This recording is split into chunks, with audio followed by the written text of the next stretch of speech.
Greetings and salutations, Ben here. Welcome to the Sunday night hanging right here on, well, Sundays, because, Mazel. If you're new, please subscribe, join the 5,000 other cool kids. What about the millions that aren't subscribed? Unaware. Anywhere. Welcome welcome all. We got a cavalcade of stars tonight, including these ne'er-do-wells, who I call family and friends. We got a bunch of people filed in the chat. We'll give that in while I say, we got cousin Doug here. He's there. He is. Yeah. You tell he's from the stick and ball world because he's not working the drive-through, folks. He's calling the play. I'm getting ready for next weekend. I've got 3 days of talking for 11 hours a day. Well, you are a Coombs. You can handle that. We have Mr. Bologna joining us, which is always a pleasure. Great to see you, my friend. We've got Terry's 333 Gs when he's analog and just 3 Gs when he's digitals. Hello, everyone. LTE, no, 5 Gs. So he's going to change it to the 5 at some point, and we just won't notice. And then, of course, we got Hit Metalworks, who's on the West Coast, which is the best coast because, it is. I've been to both. It's better. Wow, we've already got 35 people in the chat, which up to and include Paul McNary and all the cats are tuned in. We've got Ryan Hall, our music-in-law, in the chat. We got Hot Rod Josh. He's still stuck decorating Christmas trees. You're the one that wanted to have a family, dude. Just saying. Kids and stuff. They only go around once or twice or something. I don't know. We've got John, ZD351. He says you got 5,000 people to sign up and listen to your ramblings. Nice work. I know, right? Fooled them all. We've got Steve Monk Michelli. There he is. We were threatening him with a subscribership, which he was already subscribed. We got Milk Tea in the house. Awesome. Michael Krause. Terry's 3Gs. Don't know who that is. No. Rob. Oh, wait. Devil's Horns. Alien Head. Rob Blackmore. Official. Hailing in from Sydney, Nova Scotia. We know that because he told us the co-op's now a computer store. And only a Sydney resident would know that. Yep. That's what I'm saying. Ferd Burfel. What's up, Ferd? Gear Junkie 35. DJ Play Nice Dan of New Jersey. El Barge. LPD Pedals. Mr. Pedals himself. What's up, my friend? Great to see you. But you got some cool stuff coming out in the first part of 2024. I got to hit you up and, for info. Dennis Ellis in the house. Ben Allmark. Good to see you. Herb of Fireside Studio. Cushman NYC is here. Riff is here. Who else we got? Well, they're all just talking to each other. Blue Mox. I love Blue Mox. He joined in on the Water Buffalo meeting yesterday, except I think he was having problems with digitals. I don't know if he could hear us. We couldn't hear him. I don't know. But every time you see that name out, he left Blue Mox everywhere. Everywhere. If you eat too many Blue Freezies, you might leave some Blue Mox somewhere. I'm just saying. All right. They're all talking to each other. Perfect. There's Unfucking Believable. He says, whoa, just woke up. What'd I miss? Apparently the link. Just saying. Earl's like, what you drinking? We got Mexican Coca-Cola because it's a celebration. It's a special occasion too. There's Jim, JP Page 2. Great to see you. Dastardly Dave. What's up? Said hey to Kush. What's up, Kush? Well, some guy named Ben Coombs. No, never heard of him. That's, I think, everybody. Oh, no. Martin, L&M Guitar Corner, checking in on the replay. Noise Slid in there a couple hours ago to say howdy. There we go. I don't recognize them. Oh, wait, no. There are BC Rich 581s here. DMAC. Noise Bloom. Nice. All right. Got them. Scrolling. And we're at the bottom. Perfect. Jeff K. Just you talking about drinking that Mexican Coke there. That drink I got you in the Dominican back in February. That should still be good, right? I got it to you. depends on what it's based on. They generally put expiration dates on stuff. John Landino. He says, it's 8 o'clock and I want to rock. Let's get this party started. I can do that. I got a saxophone with my name on it. Literally. Branded. So, yeah. LRM Guitars. Yes. Found out this afternoon, unfortunately, Miles Goodwin passed away. Frontman and founder of April Wine. Possibly the greatest Canadian band of all time, ever, in the history of Canadian bands. Amanda. I'm waiting for the Rush fans to go, fuck you! Fuck you! No. April Wine's better. More hits. Sorry, Billy. More hits. April Wine had more hits than Rush. There. I said it. I think Anne Murray had more hits than April Wine, though. Probably. Don't get started, April Wine. We can't get started on Anne Murray either, just in case someone's watching, Ben. Oh, And don't even let me bring up Nickelback. No, but there's a history with our family in Anne Murray as well. Oh, I'm talking about the other guy in the South, in Georgia. Well, there's that guy too. But no, I remember Dad telling me, he goes, I remember when she would show up for school barefoot. Okay. I'm not sure what that means, Dad, because you were almost there yourself at times. So, my lovely sister Amanda's in the chat. Excuse me, Wayne McConnell. What's up? Keith H is apparently here because I tell people saying hey to him. But Neil Peart was a better drummer. Yeah, okay. More technical. But Jerry Mercer was a hell of a drummer. No, I was going to say something in regards to that. Who actually put out more songs, April Wine or Rush? Ooh. Now, Rush has a lot of albums. They both put out a lot of albums, but I'm going to say Rush. I think Rush, because April Wine took a break largely in the 80s. And then after that, they sporadically brought out a few albums, after that, whereas Rush, right through the 90s, whereas they only started a few years after, maybe 5 years after. What's up, John DeShane? Did they take a break, or did they just kind of go incognito, Lulu's Roadhouse in Kitchener as their host band? No. By mid-'80s, they basically went on hiatus until, like, 89. They came back. So they didn't have to do the whole looking like Helix and Killer Dwarves, and they're like, do we do the heavy metal thing? No. No. Don't start dressing like Dee Snider.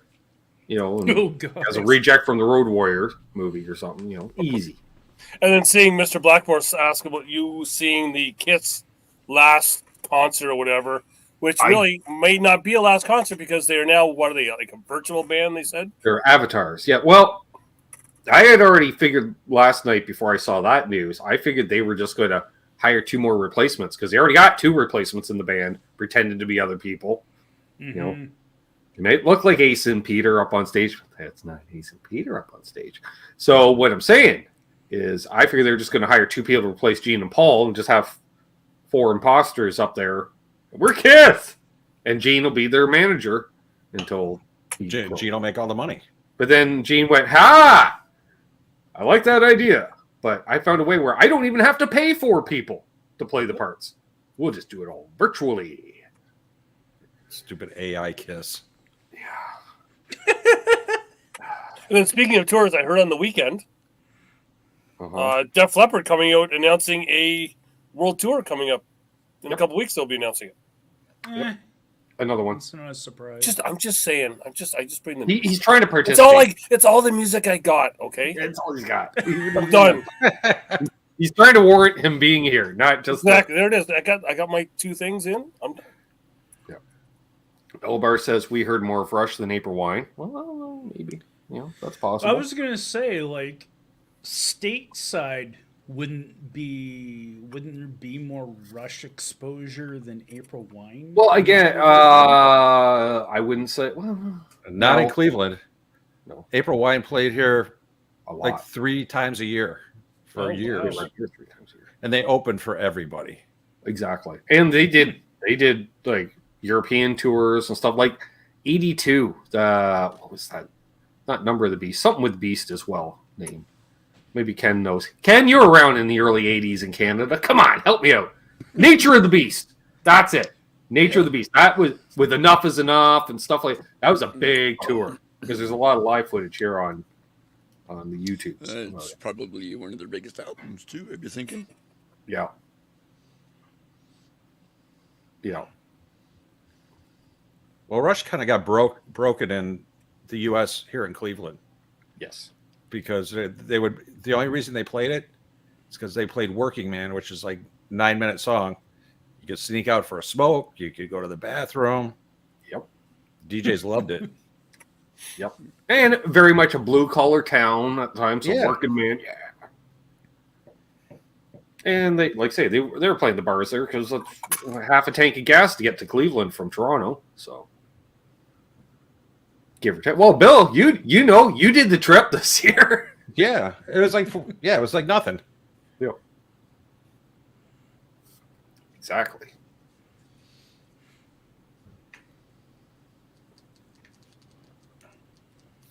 It's just us because Cleveland rocks and they like to rock. Makes sense.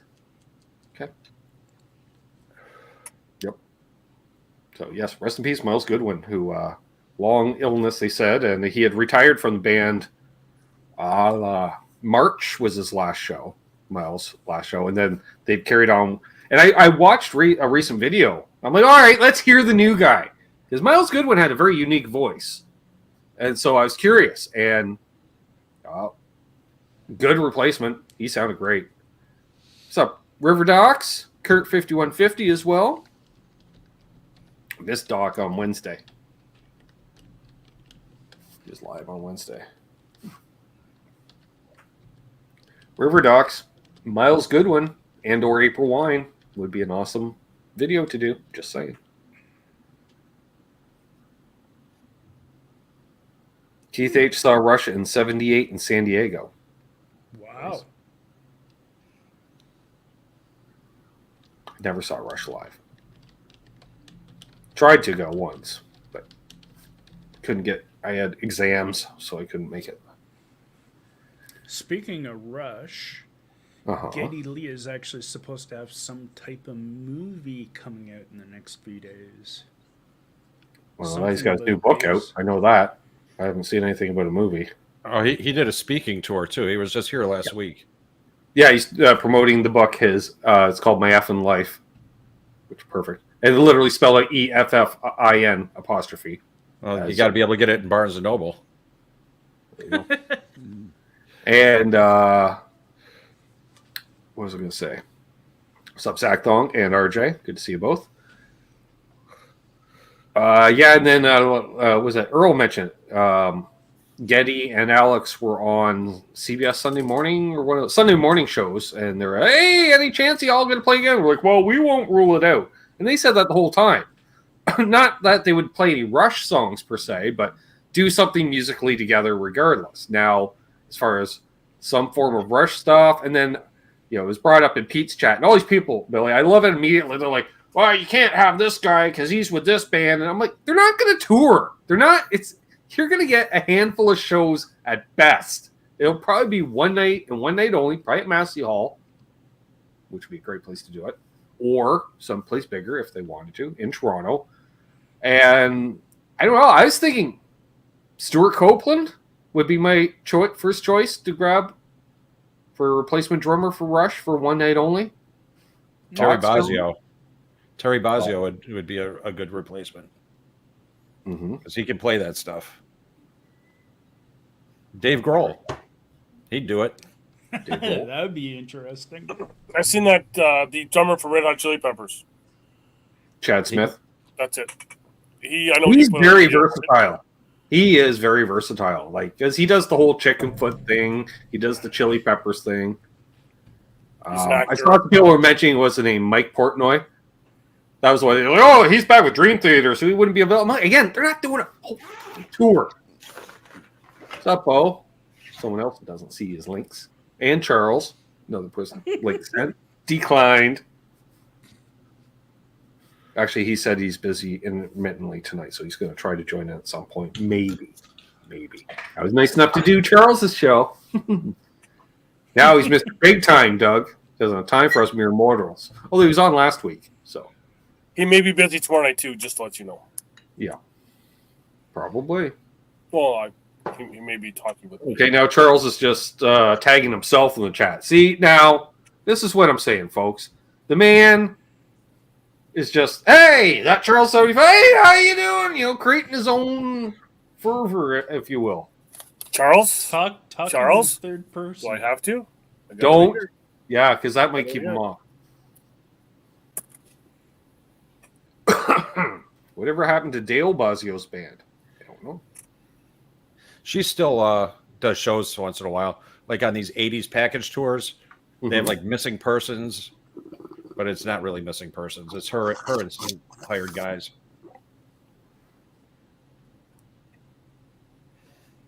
What's up, Lucky Sevens? There we go. Riff with the stats. Rush, 19 studio albums. April Wine, 16 studio albums. Get this, April Wine has 24 compilation albums, all according to Wikipedia. I would not doubt that, because they've been around so long that they had greatest hits albums coming out in the 70s, and then every time a new label would say sign them up, they'd put together a package, like the Rhino Records, your K-Tels of the world, etc., etc., etc. Yeah, see, that's kind of why I mentioned that. Does Rush have a greatest hits album? They have live albums, but Yes, one. yes, they did. They did do one. I can't remember the name of it. Chronicles?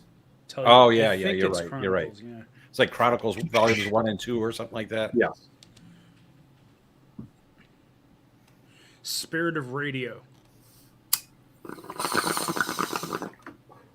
Great I song. worked in record stores for 20 years. I should know this shit. He should. Spirit But then again, Radio, lifestyle choices, Billy. Lifestyle Which choices. is a I'm getting old. greatest hits It was a from long time ago. 74 through 87.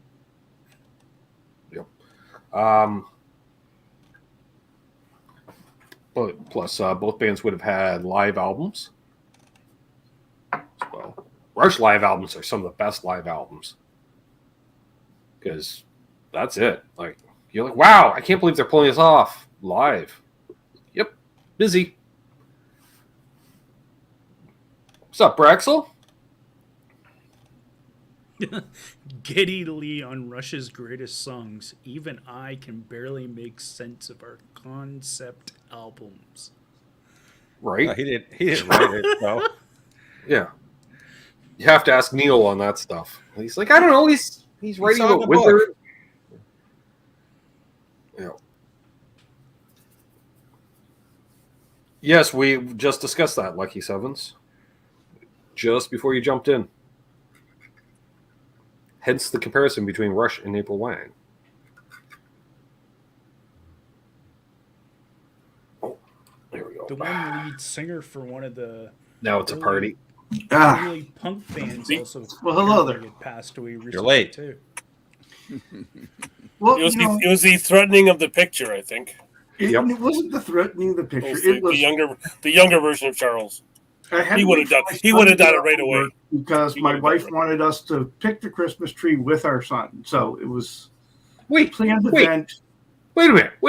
You went out and bought a Christmas tree? Yes. You got a coal garage! Like I could go into business selling Christmas trees out of your garage. You have so many Christmas trees. Like, The missus wanted a real one this year. oh, I gotta talk to her at some point. So get her the little trees, pine flavor, and just hang it off the front of the going to town hat. She'll just sniff on that, and it's fine. You know, take a Sharpie, put some fucking bulbs on it or something. I don't know. Uh-huh. Okay. It's a good thing she likes you. This is true. I'm guessing she now doesn't like you. She does Well, not like me. There was a lot less of those goddamn guitars in his room before he met me. That's what you call an enabler. Oh, yeah, she does not. No. Yeah, she thinks he's my dealer. Well, I'm kind of a tone dealer.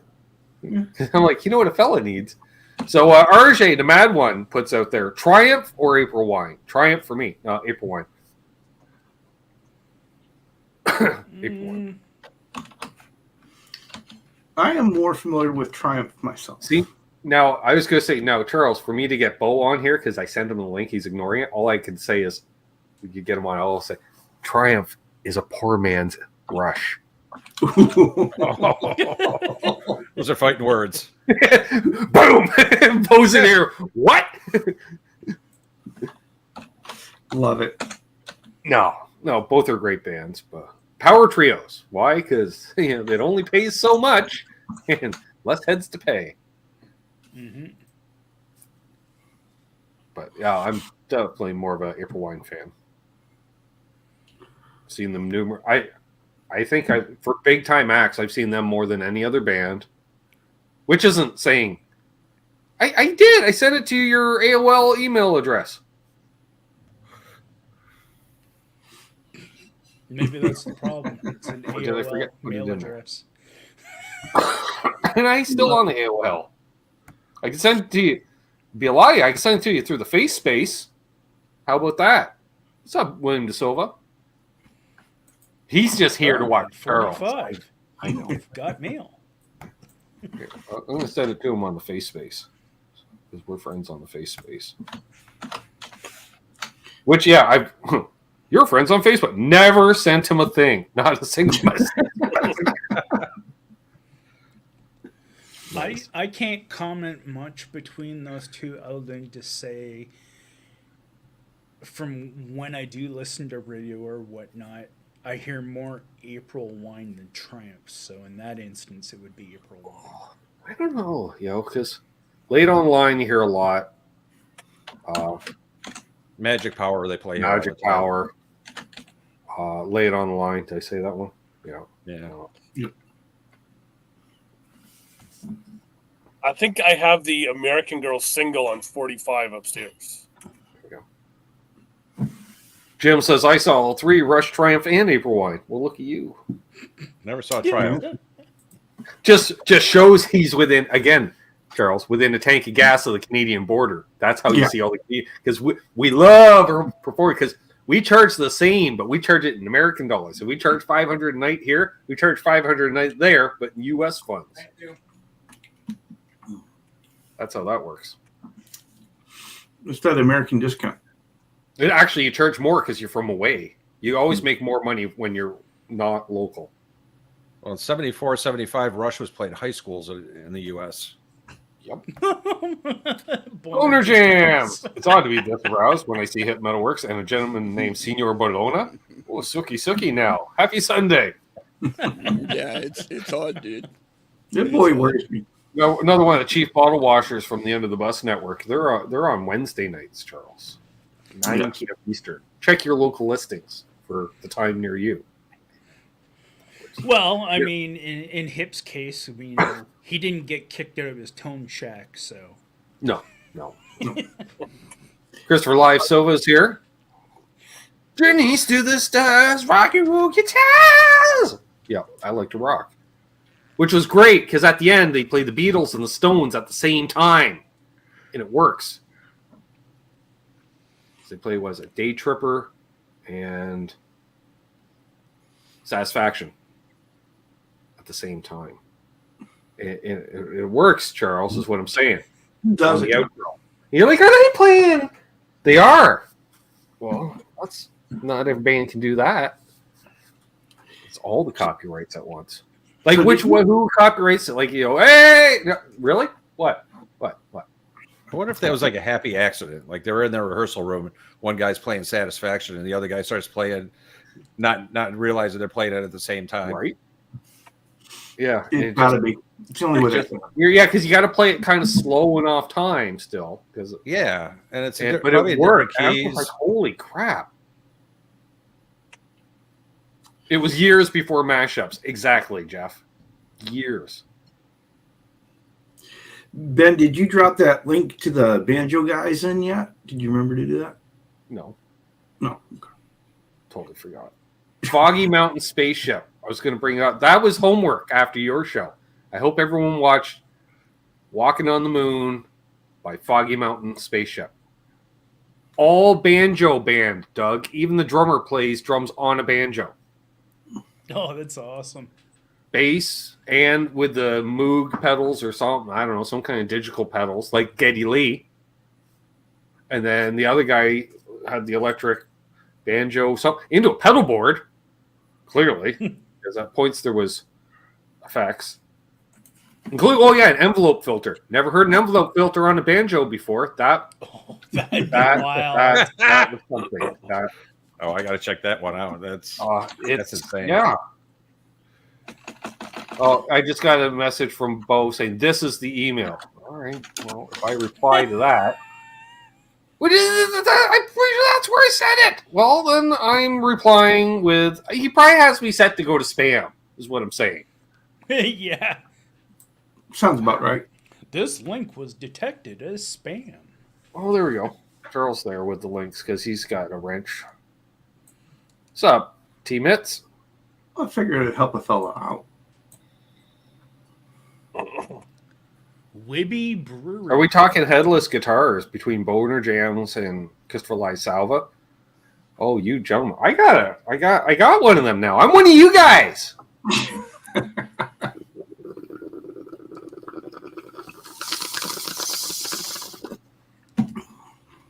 Don't worry, Doug. I didn't put it back in the styrofoam. See, now Ike and Dylan should have them on. They're awesome. That chair's falling down. So Charles said lower it so the whole hat was on display earlier today. There it is. Oh. I keep moving over. I'm like, right, there's no headstock to show off, so I can just. Why don't you show the whole thing? I am. Someone broke the headstock off that guitar. Yeah, plays great even though it's missing a headstock. They sent it to Ben for Ben to fix it. Heavy though, heavy. Like it's almost 8 pounds, and it doesn't have a headstock, and it's got chunks. I can just imagine if it was full, like they didn't, they left all that, it'd be like 14 pounds or something. Do you think that's intentional though, to make you feel like you have a whole guitar? Well, yeah, so it doesn't feel like a toy. Mm. Yeah, travel guitar. My back says this isn't. Oh, my hanger arrived today, by the way. Yeah, apparently stuff that comes on Sundays. Sundays. Well, I'll get that in the next day or two because a fella needs to hit the res sooner rather than later. I can make an unboxing video, even though we all know what it is, Charles. All right, 54 of you watch it. 3 just said, shh. I'm telling everybody. Don't shh. I'm not fucking telling anybody. There we go. Bo's here to defend all things Triumph. There he is. Yeah. The amp, the band, the motorcycle. Hi, everyone. Hello, Bo. Greetings, dude. Oh, Oh, we need 2 more for Brady Bunch. yeah. Well, the sister needs to grocery shop. That's fine. Okay, we can do that. Ben? What? Just seeing your shirt there. Did I ever tell you the time I seen ZZ Top? Oh. Shut up, Doug. Oh. Just saying. That's wrong. You guys talked about Triumph. I brought Rick Emmett here to Milford, Michigan in 1999. Nice. Nice. He had some kind of a fan club. I don't remember the name of it. But it was some girl named Ann. I think it was called Annie. And she was a big stalker. She was stalking that man, and he let me have it for introducing her into his life. But, Keith H with the super chat. He says, "I just want to see if Bo got any new guitars since yesterday." no, they're all gone. Look at. See? Yeah, look at this, folks. It's bare. It's bare. Oh my God, it's bare. Everything's I think Bo had to sell all his guitars so he could get that 62 Firebird. I can't find one. I can't find a 62 Firebird. No, I'm pretty sure after you brought that up, you see, then all of a sudden Uncle Larry starts putting out the Firebird videos like he's listening in. Charles, you're right. He watches. He knows. He does? So And I think there's like 3 or 5 prototypes that are basically 62s, and the rest are 63. So good luck. Yeah.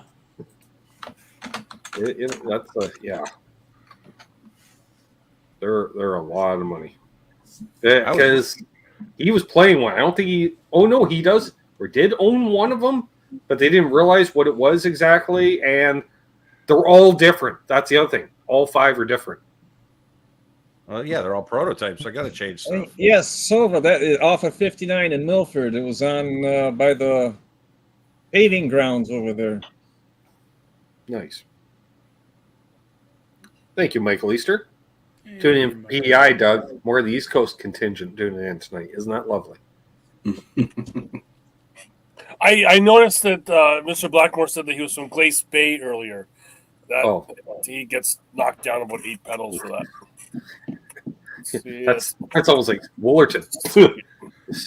Yes. You know, I can't even find a 62 Telly that's not $1 million. Right? Yeah. Anything pre-CBS. True. Almost enough people for a kitchen party. Now you just went back up, Doug. Still, it's not. You can't get over that. See, RJ's asking Bo, is there an 87 LPD 87 deluxe pedal in the background there? Yep.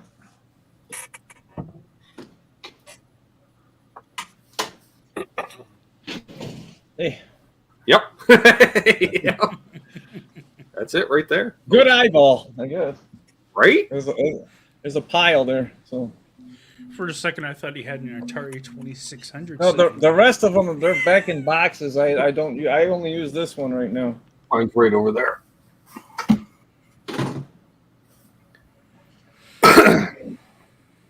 Okay, so Christopher Live Soba here, Charles. That's all of a sudden he's like, here's my top 6 Canadian acts. Number 1, Triumph. Number 2, April Wine. Number 3, Rush. Number 4, Loverboy. And a tie for 5th between Bryan Adams and Nickelback. Oh God! Well, I don't know about Nickelback, but you know, I'm going to keep my mouth shut. Well, That's this kind is of Nickelback insulting free. to Bryan This Adams. is Nickelback free area. that man's a Detroiter, so he's been around over here. Trust me. Oh, he still goes around. He's always off at shows. Still, I'm surprised he has any hearing left. Well, Maybe that's why he put Nickelback 5. I've probably met him a million times in these concerts, and we just didn't know. All right, Doug, out of spite, new channel member. Rob, Alien, right? Devil Horn Charles, Alien Head, Rob Blackmore, official! Exclamation! He's now a channel member. Nice. Can't do it. Awesome. And since you have an exclamation point, you have to shout it out like that. You do. Well, I think Devil the official Horn, is so you don't mix them up Alien with any other Devil Horn, Alien Head, Rob Blackmore's out there. Exactly. He's the official one, though. Yeah. Looking forward to see you at the next Buffalo meeting. JP Page 2 also brings up a valid point. No Guess Who? Guess who? I don't Guess know if Who's they got- would make my top 5.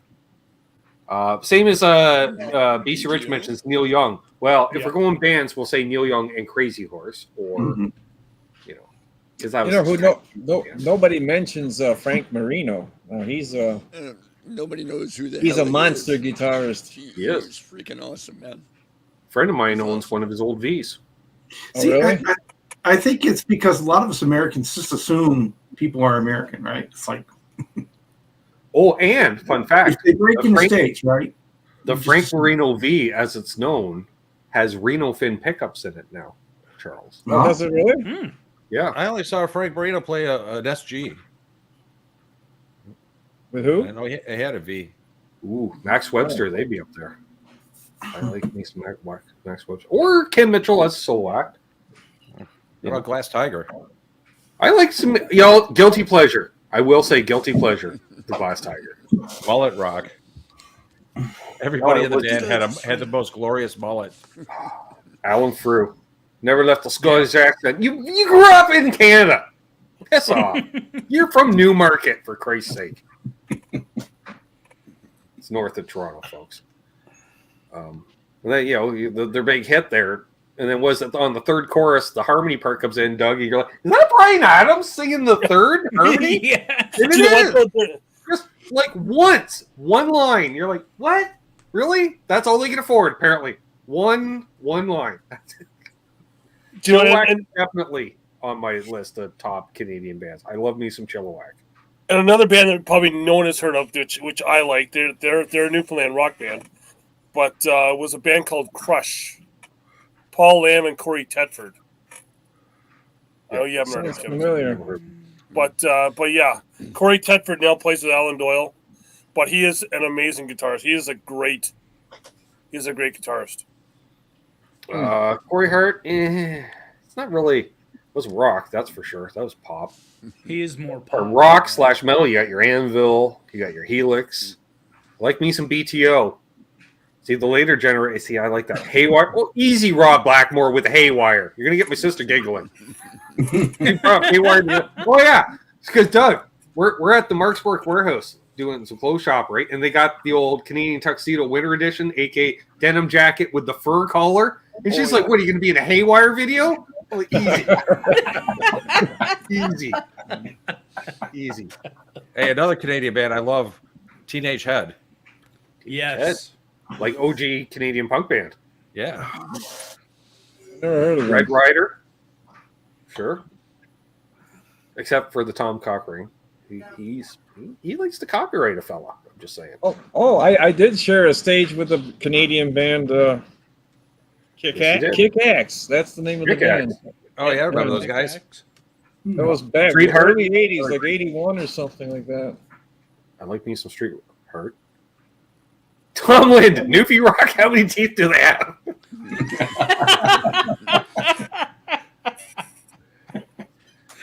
Up, Tom. Is that all together? Well, much like certain parts of the U.S., some are teeth because some are teeth and Some are there, some are. Is that how many teeth But for I'm the sure whole band between or the just whole for each band, they member? put together. It's either they got summer teeth or they got store bots. It's either some are there, some aren't, or they're full denture. The store bought ones. Oh my God, we worked with a guy, and his teeth were all really rotten. And we said whenever he smiled, people would yell Yahtzee. Oh my god. Oh, that's terrible. Nice. I wouldn't call Great Big Sea a rock band. Even you know what? Even I've seen them like 30 times, and I even call them a cover band for a cover band. Thank you. Well. Now for all the bigs, it would be Big Sugar and Big Wreck because they came out around the same time too, and they're all the bigs. Hey, does the band count as a Canadian band? Yes. Then they're the greatest Canadian band. You know what? I can't disagree with that because other than Levon's the only. Yeah, he's the only Southerner in that whole band. So Levon is from Helena, Arkansas, which is also the same hometown as Ronnie Hawkins because Ronnie knew a drummer, right? Which is also the same town as where C.W. Gatlin was from, who Ronnie brought up later in the 70s, didn't work out. Dad was there. He's like, I like the cut of your jib, and they were lifelong friends until Dad passed away. Go back to the first Father's Day show with Ben's dad on. He tells that whole story. The whole CW story, when I was 7 years CW, old, and it's like start to CW's moving in, you got to share a room with your sister now. I'm like, what? Yep. I thought that was normal. And their drummer, they brought up a drummer from Arkansas as well, and he slept in the music room on the couch. So, I don't know if Amanda remembers CW. Well, barely. I'm surprised you would. You would have been like, 4. Maybe 3 or 4. She remembers. He was. Yeah. Cool, And then yeah. Alan as well. Alan, what the hell was Alan? He later went on to become one of those tribute shows, the Clone Act, with your Dolly Partons and your Willie Nelson acts, one of those type thing. He played a part. Michael Krause.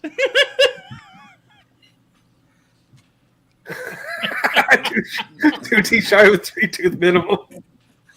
No, it was 1 at 8:39.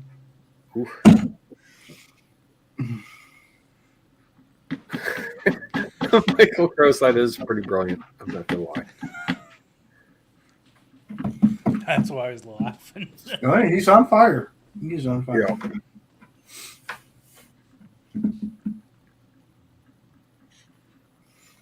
Yeah. So, anyways, yes, Helena, Arkansas. So the band with that, yeah, with the exception, I want to say, like Robbie was from Six Nations Reserve. Yep. Which is in Doug's kind of neck of the woods. Yep. Rick Danko's from up like around the Sudbury area, part of the Danko family band. They were one of those, Doug. Your dad would have fucking loved them, I know it, because it would have been all the hits, and And when I say the hits, the traditional Canadian hits, the Danko family. That's how he knew how to play so many instruments like the rest of them. The Garth Hudson, I think, is from the Peterborough area, or at least that's where he's been residing the last number of decades. Well, he's in a nursing home now, I guess. Well, yeah, that makes sense. And then what is Richard Wright? I want to say was the other piano player. Okay. Yeah, great band. Oh, great band. I loved how they swapped around instruments and stuff. And that's how you end up with Robbie Robson having to play drums on a single track. So all the other, it's like musical chairs, and all the other chairs were taken. And he's like, but I don't know how to play drums. And Leon's like, figure it out, son. That's what I did.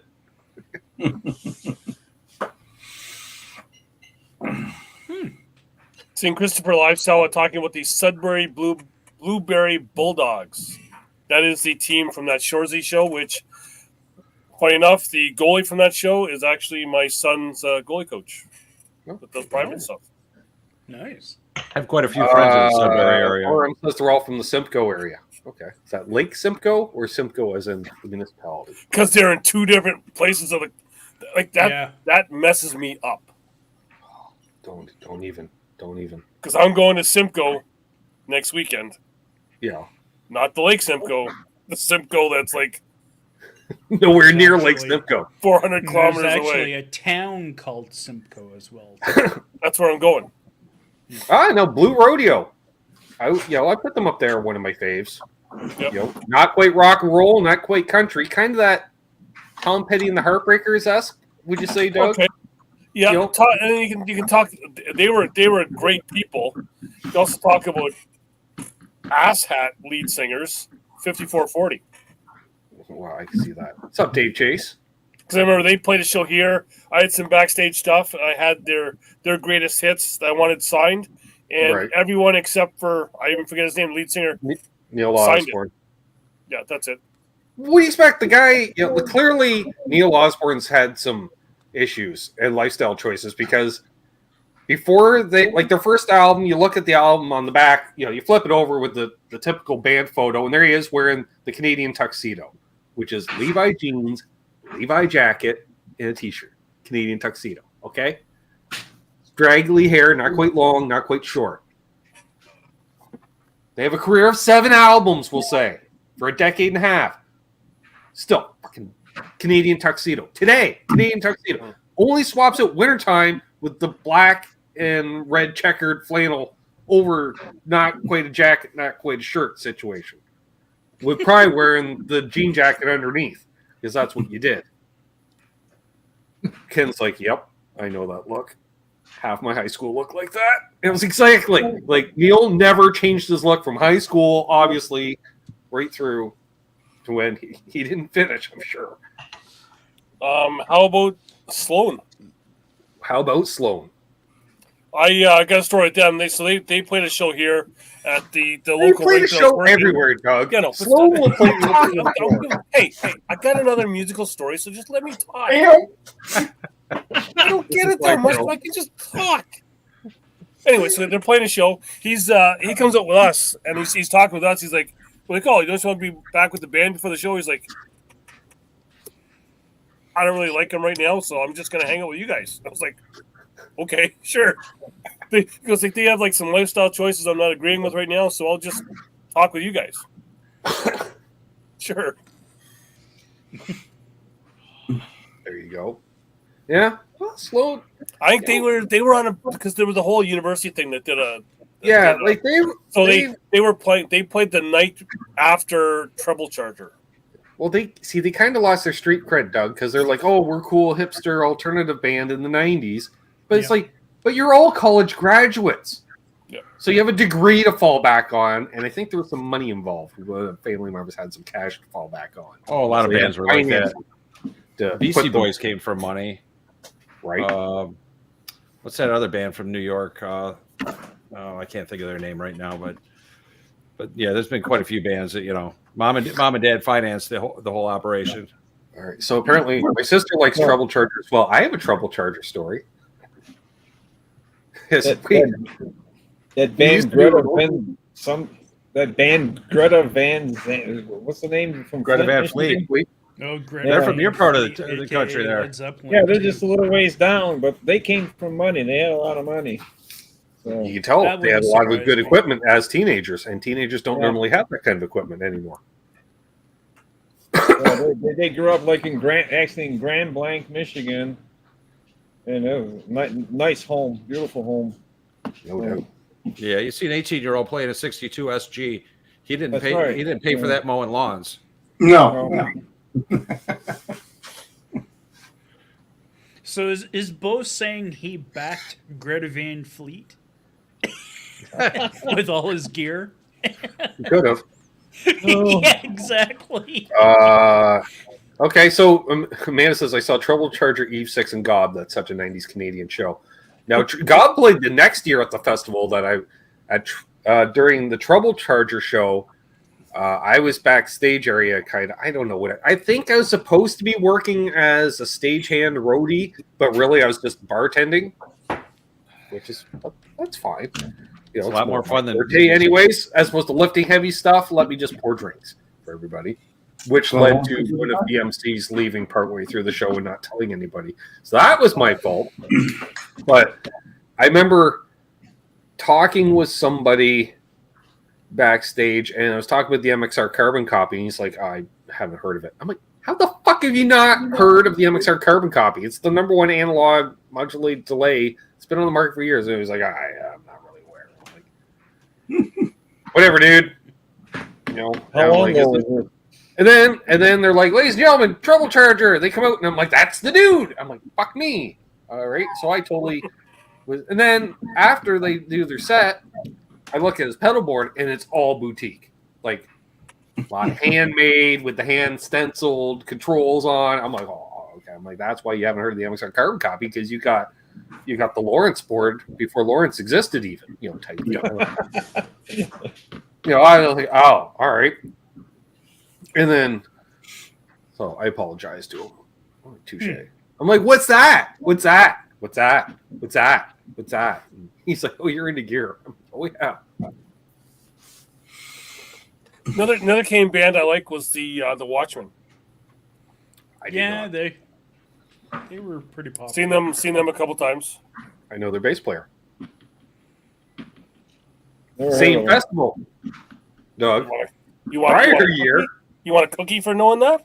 What? hanging out backstage, their bass player was playing with his solo band, and I was like, okay, you know, and we're backstage celebrating lifestyle choices, and apparently he didn't bring a lighter for his lifestyle choices. So, and I got to talking, and I was like, this guy's cool. And the girlfriend mentioned Doug. She's like, that's the bass player from the Watchmen. I'm like, I don't fucking like the Watchmen. So let's book it out of here. So, well, do you want to check out their set? I'm like, no, it's bass player from the Watchmen.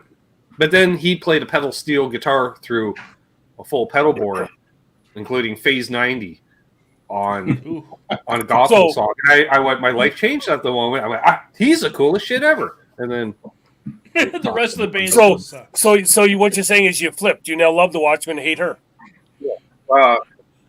hate the Watchmen. Welcome in, honorary Canadian. Also hate her. Like him. He's cool. The rest are dicks, Doug. He's cool. The rest are dicks. He's cool. He was also the bass player for Thornley, Ian Thornley from Big Rex solo band, because Ian Thornley's married to Ken's sister, Christine. Ken being the bass player. So, you know, what do you do when you start a solo band in Canada, Billy? You hire your brother-in-law to play bass. Fuck. Everybody knows that. It's hard to He get has rid of to them work then. with scale. When you hire family, it's hard to fire them. Yeah. Or it's easy to fire him. Look, I heard your fucking brother. He sucked. Fuck him. It's like Roger Waters fired his own son out of his band. I believe it. But he's like, the bar has been set for assholes, right? Like, it's kind of Roger Waters and Pete Townsend. Like, that's I don't know. Roger Waters. No contest. Sup, honorary Roger Waters wins on that one though. Congratulations on 5K, Ben. You're talking about all these great Canadian bands, and you've got one very talented Canadian singer, and I'm kind of disappointed in all of you for not remembering. But come on, William Shatner.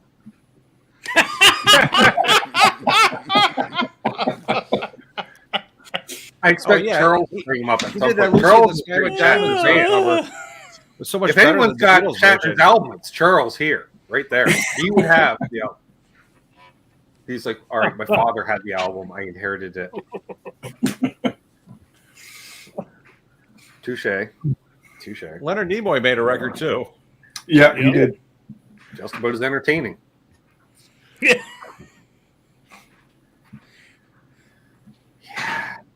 You still get Shatner talking about that album from time to time. Okay, so I'm seeing people mention. He brings it up. Yeah. You'll love this honorary Canadian, because Canadians always do stuff on the cheap, right? Because with 1/10 the population, a success is only gets 1/10 the revenue. Okay, so when the Rolling Stones, with their infamous mobile recording unit dealio, the boys in the truck, we're going to do the Live at the El Macombo album. Let's say, what is that, about 77-ish, we'll say? 76, 77, yeah. Okay. April Wine was the opening act. And so Miles, being the smart businessman that he was, you'll love this, Charles, went down the street to the electronics store, bought himself some 2-inch reel-to-reel, right? Same tape. And he said, all you fellas already got the microphones and everything set up, so, mazel. Mazel hit record on April Wine set, and that's why we also have April Wine live at the El Macombo. Couldn't afford to do it himself, but infrastructure's already there. Why not?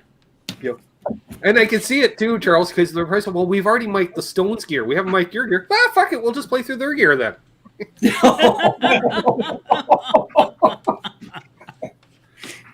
That went over well. What? 77 Keith would be like, and they're like, yes. And they're like, well, I didn't hear a no.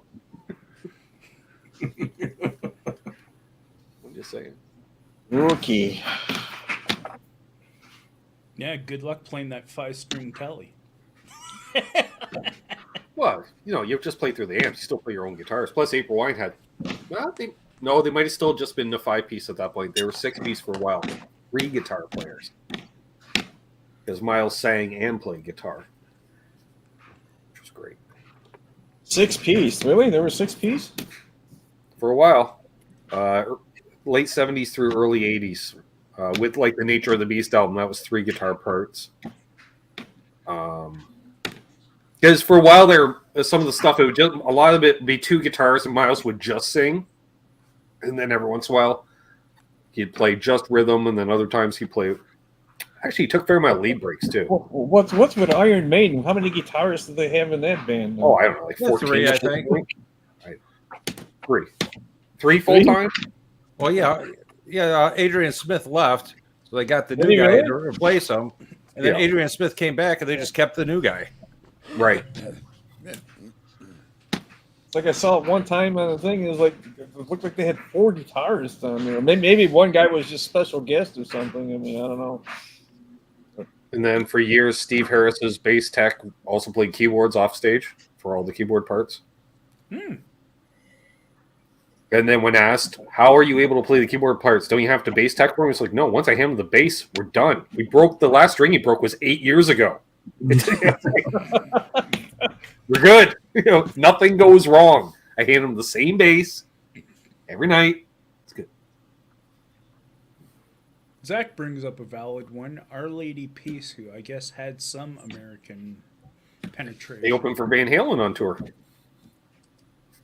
Yep. Outside of Canada.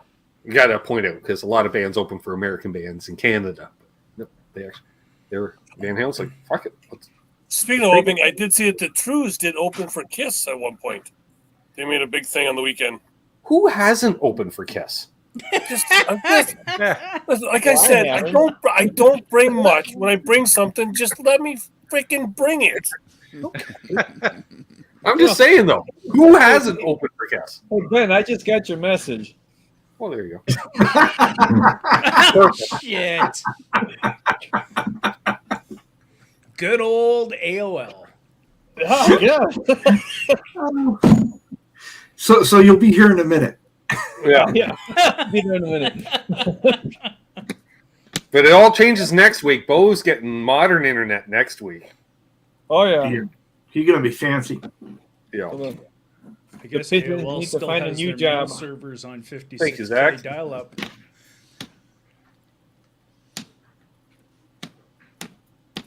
Steven says, last time I saw Van Halen, Ken Wayne Shepherd open. Did a good job.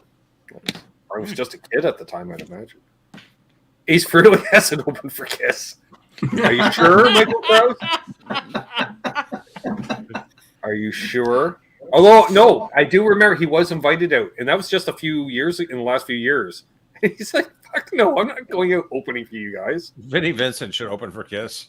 That's what I was just just be a thinking. no Was Vinnie goer. Vincent? Oh my god.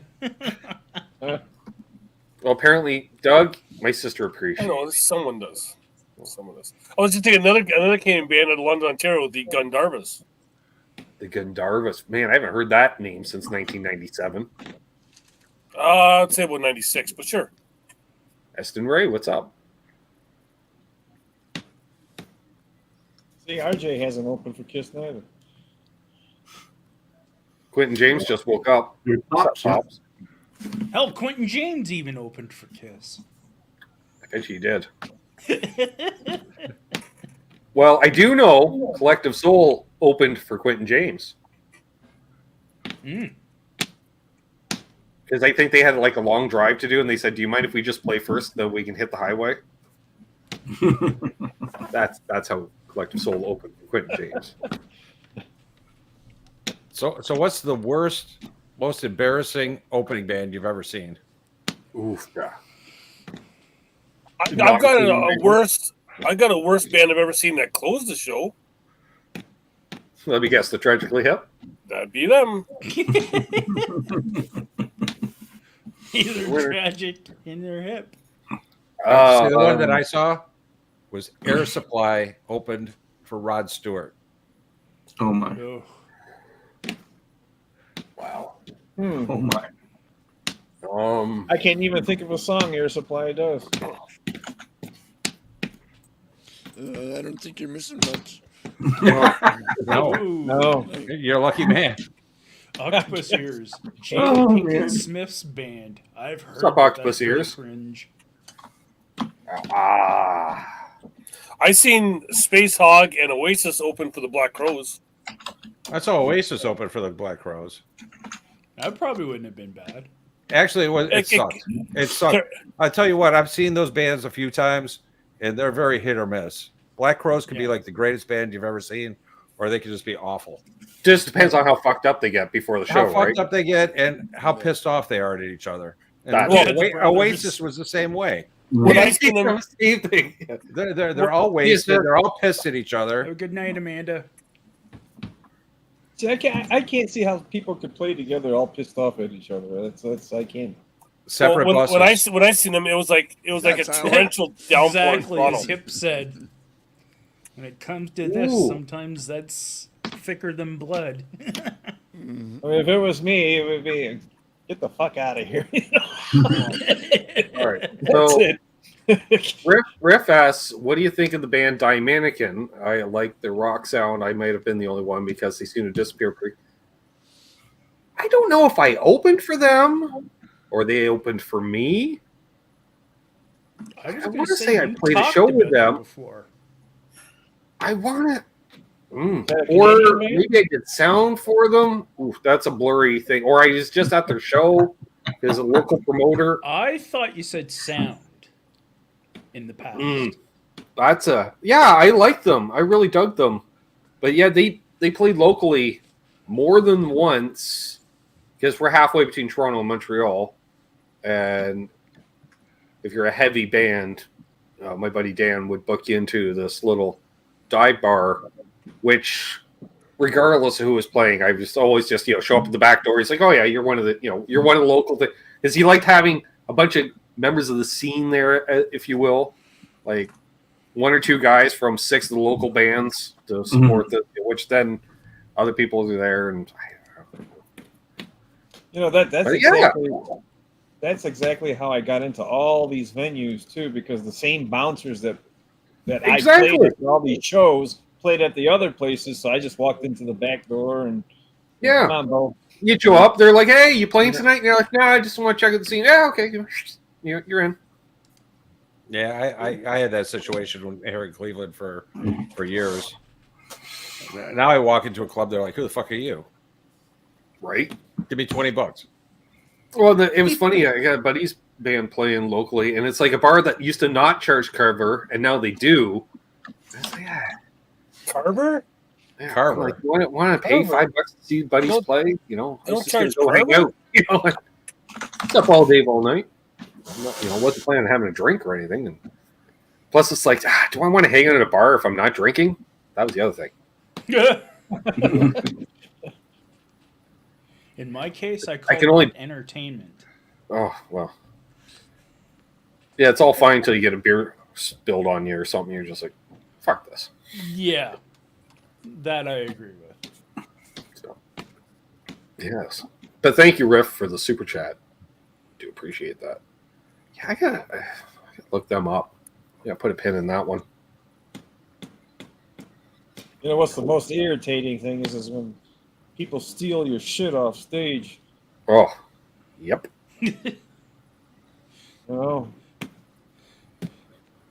I was bad for if the venue supplied mic stands. It was only when I played out of town, I'd always leave my pick holder. I had one of those pick holders go on the boom stand, hold like half a dozen picks. Forget every fucking time. And I remember one time we got back to our rehearsal place. It's the following Tuesday. We're setting our gear up for practice. Realized I forgot mine. Other guitar players laugh his ass. Like, you stupid fuck, you forgot it. You're drunk, blah, blah, blah. And he's going through shit. Can't find his either. I'm like, you left yours there too? Like, yeah. And of course, it's a Toronto gig. And you're like, well, we're not going to drive 100 miles each way for one of those. It costs $5. We got to play. You just bought them in sets. Going to a music store. How many do they have? 3? Fine. I'll take them all. Same as capos. And that's why I've got 14 capos now, because I found them all after the years of losing them. Yeah, but that's I worked as a stagehand. I worked as a stagehand. Bands would come in, we'd load them out, they'd be gone. It was like, oh shit, look, they left some cables. Hey, they left some guitar stands. Doink. Yep. I still have some of that. Is stuff that what happened, or did somebody put it aside? I don't know. I would just find stuff laying in the corner. I'd be like, well, they're gone. Yeah. For me, it was like the shows. It was like, okay, so what's missing tonight? It was like that. That was the question at the end of the night. These guys were all by the end of the night. They'd been drinking. They leave stuff behind. Yeah. The amount of times you load into the venue and find stuff on stage, like from the last band. Every band, except for jam bands. For some reason, jam bands are the most organized organizations that's out there. They don't miss anything. It's like everything's labeled and numbered, and like they know exactly what they have and what exactly what they have to leave with. What's up, bonkers? So I guess the question would be, what's the worst thing you've had disappear at a gig? Oh, Guitar head. Yeah, Bo mentioned something like that. Oh, Ed. I haven't had anything go missing other than forgetting stuff myself. Like I forgot guitar DST 100, Charles. Yes. From 1970 something, or I don't remember what year. But Now, the Heavy number one. one item I would find on stage when I show up to load in at a venue was damn power cables that would go to your amp head from the wall. Because they'd unplug it from the amp head, carry off of that, and leave that black cable sitting off in the corner. Don't even notice it again. Black You cable, come black to stage, plug in- it disappears. All right. And then you measure it towards her, like, oh, that one's about a foot longer. Sweet snag. You know. But the problem is most of the time the place is so loud, people don't really notice. People don't. I mean, they see all the equipment on stage. You know, Mm-hmm. some places had the curtains and stuff, but I don't know. Michael Crow says jam bands probably have a checklist because they know they'll be stoned at the end of the night. Yeah, exactly. Actually, that's one thing. I stopped losing gear and forgetting gear when I brought a flashlight with me to shine in every fucking corner for that reason. Because also, you're like, there, you know, there's a 3-foot patch cable, speaker cable to go from your head to your cab, stuff like that. Shit gets left behind all the time. I'm telling you. Yep. Well, but the venues Not to really mention don't the want you dressing to leave rooms. nothing behind. They actually say, "Hey, you left some shit here." Yeah. You know? Ben always this yours? forgets shit everywhere. Trust me. That was the I other know. thing. We'd be at a venue. Anytime a venue would be like, "Is this yours?" Regardless, yes. Don't know what it is, but yes, every time. Is this 'Cause we like 63 free. SG yours? Yes. Sure. No, my guitars were well guarded then. So. So are mine. I had Mark. Well, the guys I worked with were scavengers. As soon as the band would leave, they'd get on their buses and gone.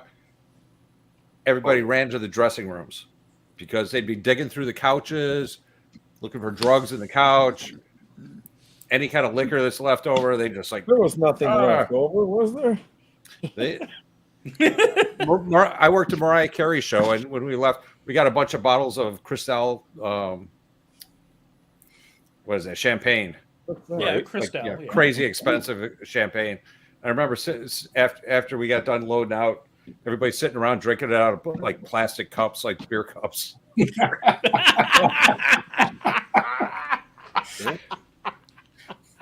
That's funny.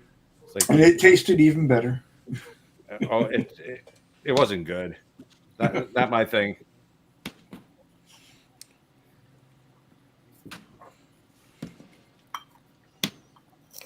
I was gonna say I've heard that people say that about Cristal. It isn't anything special.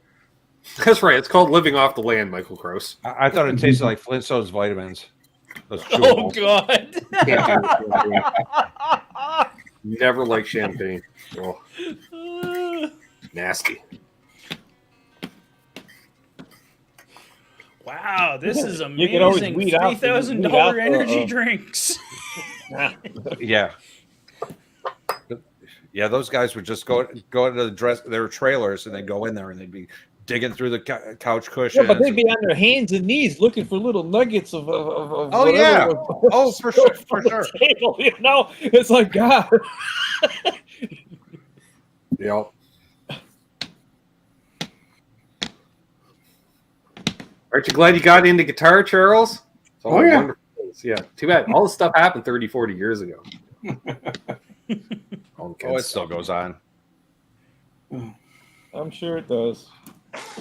Oh, and by the way, Billy, so Charles was mocking me on a show on Friday night. Didn't even bring it up on a show today because I was being nice because I was a guest. But, you know, I was in the chat there and I was like, fella needs to get a Gretsch. And he'd just go, because the fella's had a Gretsch for a number of days now and it's just sitting back there on the chair. And I noticed the acoustic sitting in its case, and that should have been my first. And then I was like, "Oh, there's something else back there." But I thought, well, it's Charles. He probably bought something for $38 from Goodwill, and it, you know, I don't know what it is. And then all of a sudden, he's like, "Yeah, we'll deal with this, you asshole." I'm like, "Oh, wow!" Friday night after his show, he comes on and just tears a strip out of me. No, I fairness, didn't he was see sitting in that, the green room Charles. here. Do you have a Gretsch? Yeah. I didn't see it. Yeah, look at him. Look at him all smug. Oh jeez! Not just a I thought Gretsch. that was a Vox. This guy's been talking about getting a Gretsch forever, and all of a sudden he's got one. And he's not going to say anything. Right. Not just a Gretsch, a made in Korea Gretsch. Ooh la la. Oh, Ooh. With the bagel stick. no less. Ooh La La 2.0. And he paid less for it than we do for any other Gretsch on the market somehow. Well, good for you, man. I got one Enjoy of it. those. Oh, look at that. Oh, there you go. That's nice. Hey, how I got so much people here. Let's see that again. Yeah, I like the color on that. Mm-hmm. And the inlays. Oh, yeah. Yep. Look at that gold bagel sticks. Inline gold hardware. You know All what? right, here's Charles' assistant. Oh, Charles got Here's this. I got Charles's the same guitar. Plain, basic, Gretsch. Charles has the thumbnail. See, he's got the thumbnail inlays. Yeah. The electromatic on the headstock as well. He would have different pickups, I believe. Different generation pickups. That burst is just beautiful. Those It is. pickups are actually Back. supposed to be really good. I want to see the back of Charles. Oh, okay. Not too fancy. Not too fancy. And the sticker's still on it. Yeah, well, see, because this is what they wanted. Oh, hold on. Yeah, easy. This, That's what they wanted. which is a fair price. $500 for a made in Korea Wow. is Yeah, more that's than not bad. fair. But that's not what I paid. No, because he's a dink. Okay, Billy. Wow. I got one the same color. Oh, jeez. Bo's gonna pull out some custom Bo's shop. going into the archive. Oh, no, here he goes. Shocked. But the problem with this one, it has 12 strings. Oh, Jesus! No. It takes a half hour to tune it. Oh, that's nice. Bo, did I tell you I love you? Right on. Cool. A couple times, I think. No, Charles, you do not look like Bo's son. Well, Ben, Yeah. Ben, my wife got me something new this past the other weekend by Bo's place. Yeah. See the Uh-oh. color on that? Mint chocolate Oh, you chocolate. want to Moki? solo it out for that? Well, that's okay.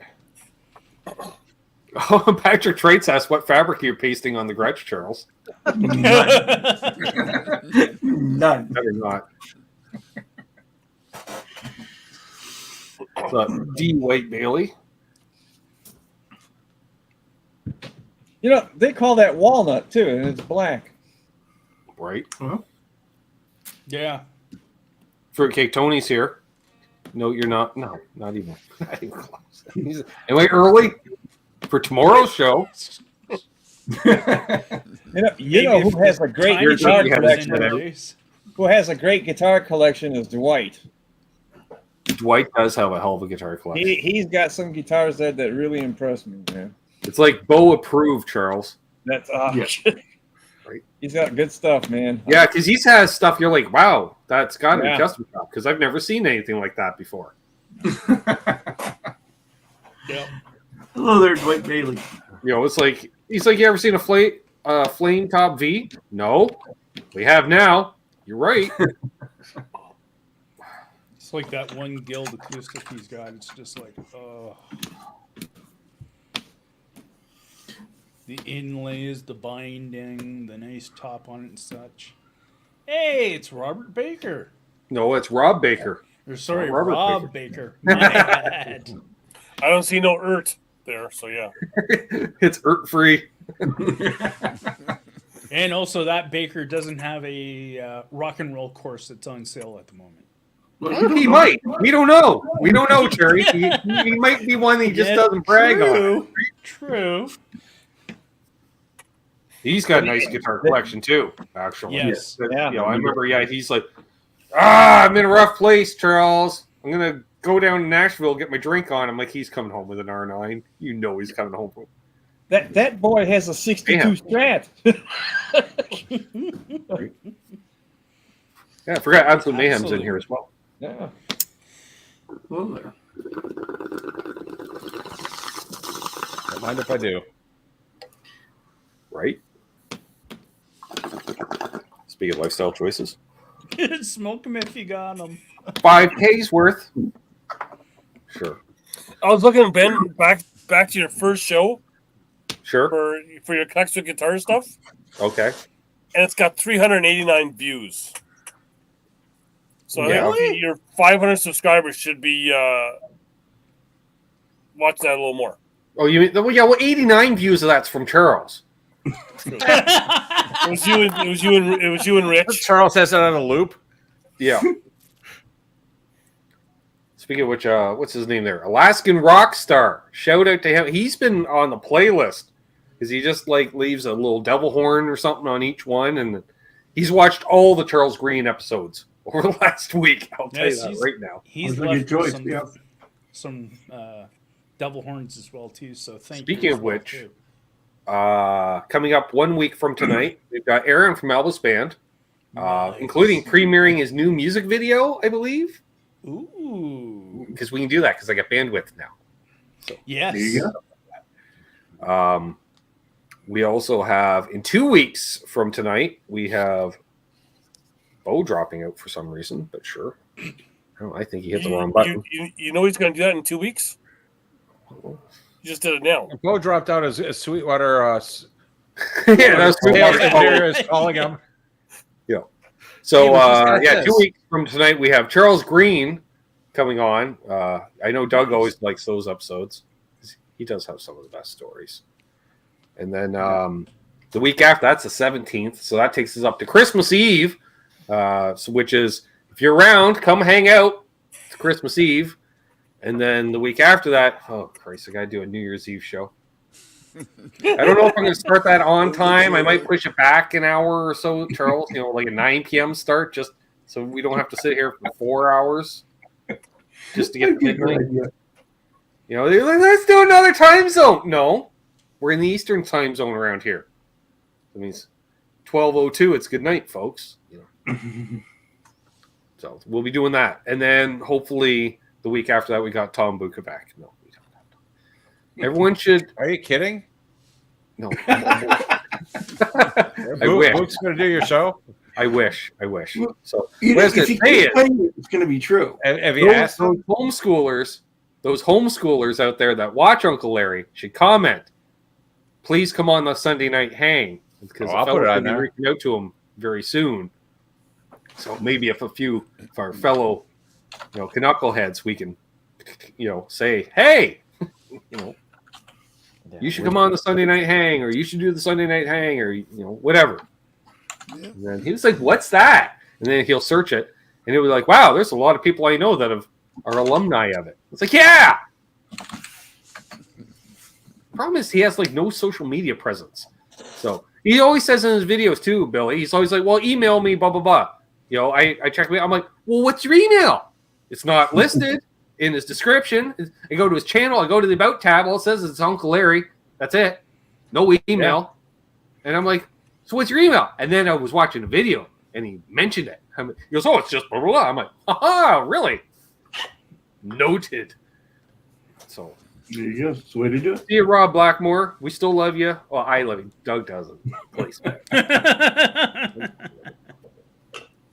Bo's back. Bo, I don't know what happened. Sorry, one of my circuit breakers popped from, Did I say that out loud? Yeah. It was like I was sitting here and all of a sudden, beep, everything went.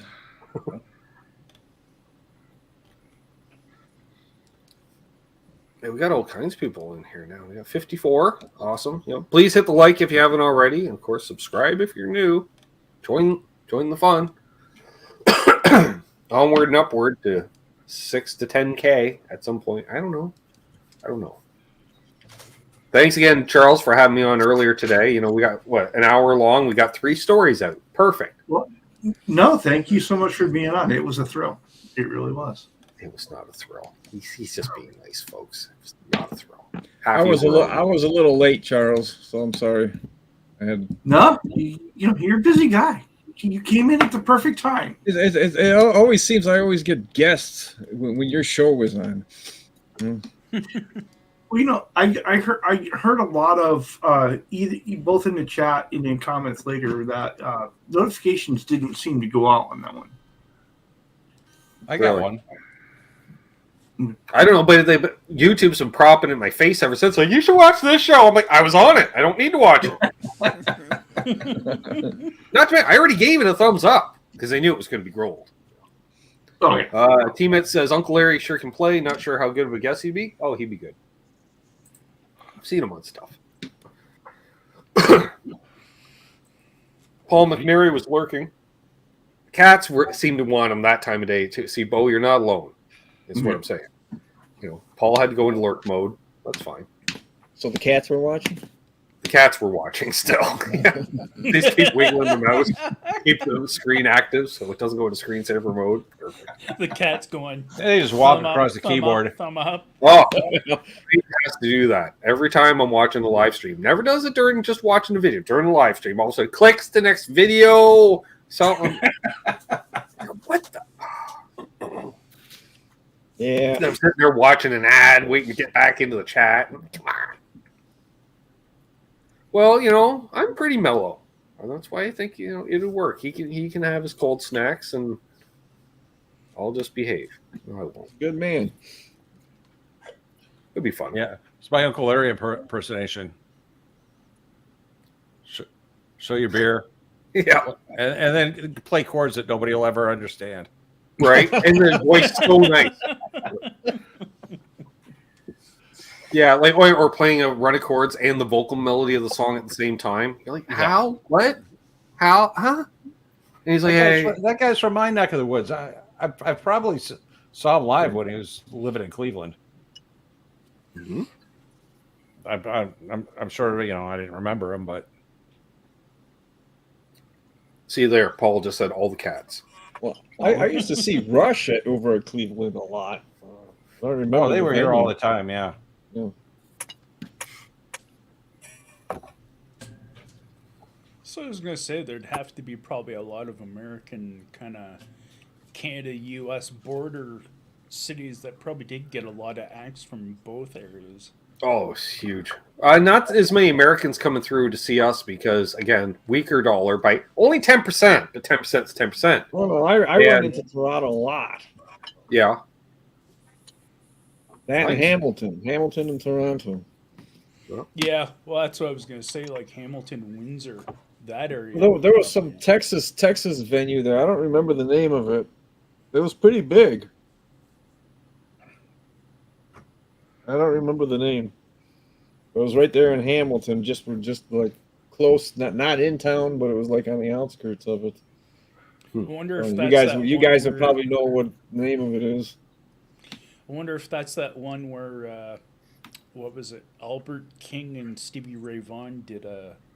Well, they had big acts there. I mean, all the time. That's why we went there. Right. So it's Hamilton, it'd be like 5 people. And then you got not that there's any alcoholics in Doug's region, Charles, but they transferred a Kmart into a bar. Oh my God! Okay, the acts were big enough to attract a Detroiter to drive all the way to Hamilton. Sorry, they still have a blue light special. That was that was Lulu. If you search the Lulu's Roadhouse, yeah, that's like you saying. It was like that was. It was like a the Texas wine. Yeah, Lulu's used to get a ton of bands in there. They would get huge acts. Yeah, because they were right off the 401 as well. Yeah, like right off the 401, like a mile off the highway, and that's about it. 1,000 people. Yeah, it might have been there that you went, Bo. That wasn't Hamilton. That was a little far from Hamilton. Yeah, that's Kitchener. Yeah. Actually, if you watch the movie Strange Brew, that will take you right to Lulu's. Yep. When they say they're going to London, it'll take you to Lulu's. Yeah.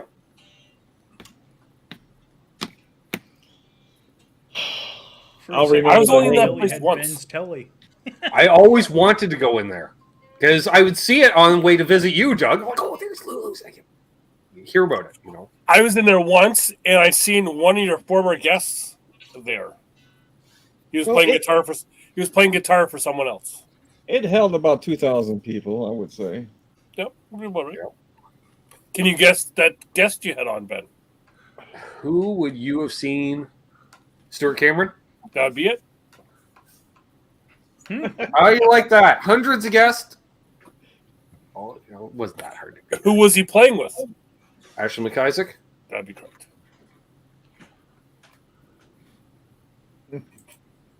Look at that, folks. There you go. I was gonna say, anybody know? I was just waiting. Riff saw Trooper in '94 at Lou. Oh fuck! Of course, yeah. The world's longest bar there. Ken's about to shit a brick right now. He's like, of course you saw Trooper in '94 at Lulu's. Everybody knew about Lulu. It was just. Well, it was huge. Like, you went there to get shit-faced. Yep. End of story. And see a band. Keith H says, Bare Naked Lady sure got a lot of airtime when they came out in the U.S. once they broke big, but that was 5 albums in. Yeah. Like, when 1 week broke, that was huge, but that was, 5 albums in. Like, Yeah. Mm-hmm. And whoever would have thought it started off with Speaker's Corner. Yep. Speaker's Corner, they'd be in there doing, like, Be My Yoko Ono. Oh. Yeah. Well, was there not? Their first one was not. Oh shit. The first one was "Lovers in a Dangerous Time" on Speaker's Corner. That was their first, and that was their first music video. But Yeah. it wasn't I actually played on their first EP. The first EP was like Yoko But I'm saying when they Ono. were on Speaker's Corner, there's the first time. Yeah, I know what you're talking about. I'm saying that the EP they were promoting at Speaker's Corner didn't have that song on it. But other songs they did perform at Speaker's Corner as well. Speaker's Corner, for those who don't know, you paid $1. You could do like a 1 minute video recording, and they throw it up into Speaker's Corner TV show on Friday nights. Yeah. Put on there, or random times throughout the day on Much Music. They just show little deals, and that's how they promote it. $1 at a time. Right before the Blue Movies on Friday night on City TV. That too. Yes, that too. Yeah. So I just always caught the end of the Speaker's Corner. Yeah, their first album was quite good. I remember. Quite enjoyed it. Other hits like Grade 9, Enid. Well, that was the Enid album. Which, later became, once they got another half an album's worth of material, including the cover of Lovers in Dangerous Time, then they brought in Gordon, which was their main. So yeah, label. Gordon. Yeah, so Gordon was house. Yeah. I have the original EP that they had prior to that. And it was just the same on both sides of the cassette, same album twice. I got the EP CD version. right over there. Because they used to play, again, they played around here before they broke. Because They played at my high school. I guarantee they played your area a lot too. Do you let me finish? Sure. I wasn't in the class because I didn't take music class, because why would you take a music class? But my wife, Karma, she was in that music class that her music teacher was friends with them, and they came in the brothers. Okay. I forget what the brothers in the band. One guy left. In the band. There was, and one guy left. The bass playing dude was a brother, and there was another guy that was a brother. Stephen Page didn't have a brother in the band. Come on, Ben. Doug is grabbing at straws. No, He's trying. No, there was a redheaded dude that had a brother that was in the band that had glasses. Trust me. Fuck you, I'm going to look it up. That'll show you. If folks want to know what our family functions like were growing up, this is it. Except with it, Right here. Fuck you, I'm asking Dad. You know what? Here's the deal. Next time we drive, I'm not sure if it will be next time anyway, but whatever. Next time we drive to Charlotte, we're going to live stream the whole freaking way. Uh-oh. Uh-oh. But they can listen to your choice of music when you hear the Hammer song on 8 different stations. Yeah, we can't do that because then we get copyrighted. We can't. Does this mean everybody's got to set up camp for 3 days? Right? Well, if Charles had his way, he'd just have a security cam style, just a camera following us at all times. Oh, That's right. Documentary style. He would pay somebody. Dude. He wouldn't do it himself. He's like, I'm not that much of a fool. Like an intern. He's like, can we get an intern for these two? Just hold the live streaming, the camera just on them. Hey.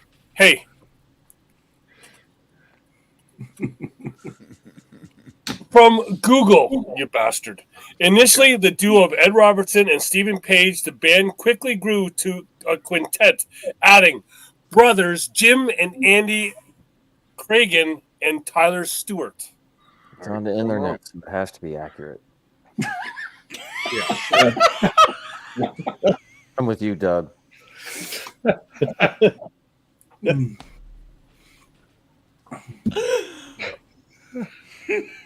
they also formed a side band, Brothers Cragen.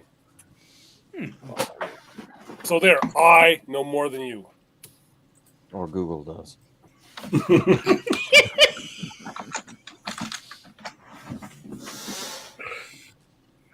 No, we don't mention Doug edited the Wikipedia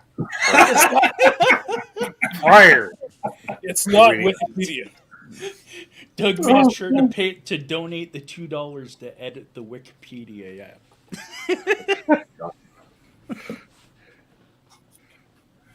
Yeah. Ben, do you remember the band Zon? I do not. The name sounds familiar. No.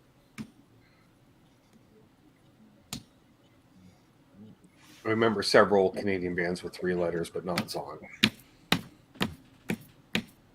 Sorry, Wayne. I asked.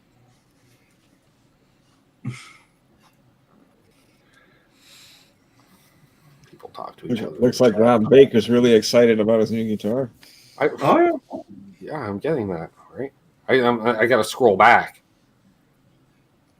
So the D'Angelico. It's one I don't have. I don't have any. Oh, yeah, okay. Oh, the Mini. Right.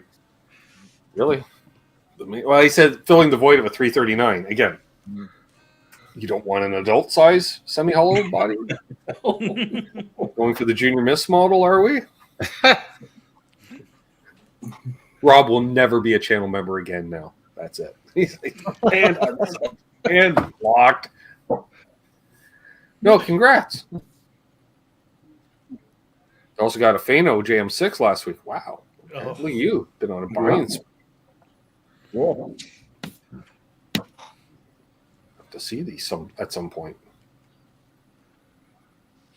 We don't need to know that the Angelicos are on sale right now, Michael Krause, but they're on sale right now. Do they have any 62s? Pick your one. That's what I knew. I know, Rob. Not on sale. Right there. Look at that link that I put in the chat, and it says founding members of the Bare Naked Ladies, Brothers Cragen. Filling a void that only impulse buys can fill. I love that. Yes. That's how you end up with a base 6.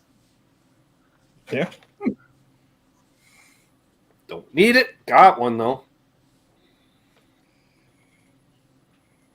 I'm going to sell it to Charles when he comes to visit. How you know? Yep. Just take it home, try it out, let me know how you feel. He's like, well, now I don't want to ship it back. I'm like, well, work in a deal. It's not a base 6, it's a Gretsch base 6. Get it right, Ben. Everything's on sale right now. I just paid off the Explorer. Like, just. As in, what's the date? The 3rd? On the 1st, I just paid off the Explorer. And it feels good. That is all yours, right? Yep, it's all mine. Nobody's going to come take it away now. No. No. It's not going to the repo depot. We're good to go. And then Keith with the craziness of the headless. He's like, oh, this is just... Charles, I think he got one, right? And just the bridge. Him figuring out how to tune it the first time. He's like, you know what would be funny? That messed me. He loves that guitar. And then Chris immediately went, I love this idea. I love this idea. Like, I'm sure you loved Monday night, Chris. You just love that with me trying to figure out how to tune a damn guitar. I was going crazy in the chat. You'll have to go back and look at the comments. Use the thingy. You just pulled it out of the bridge. I'm not sure what this does. Let me set it. Hey, Ben, have you lost that yet? No. Use the thingy. Yeah. Have you lost the crank yet? No, not yet. Thankfully, I haven't been using as Keith. Wait till he puts it in the stand. Thanks. Jeez. So So that means that's got to be a video, Charles.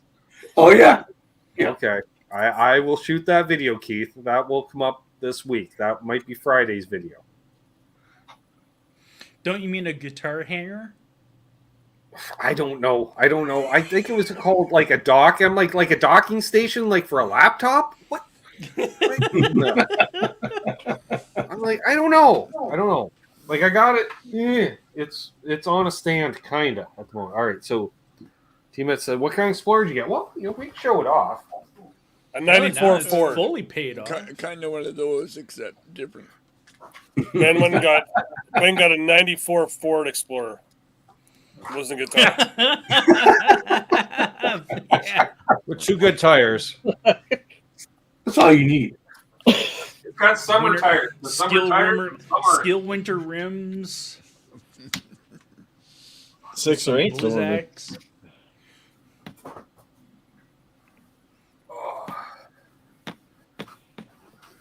Does this mean that you actually have it in the case? Well, yeah, I don't have this. I don't have it on the stand because I don't trust it with the nitro paint. That's too fucking nice to solo. There we are.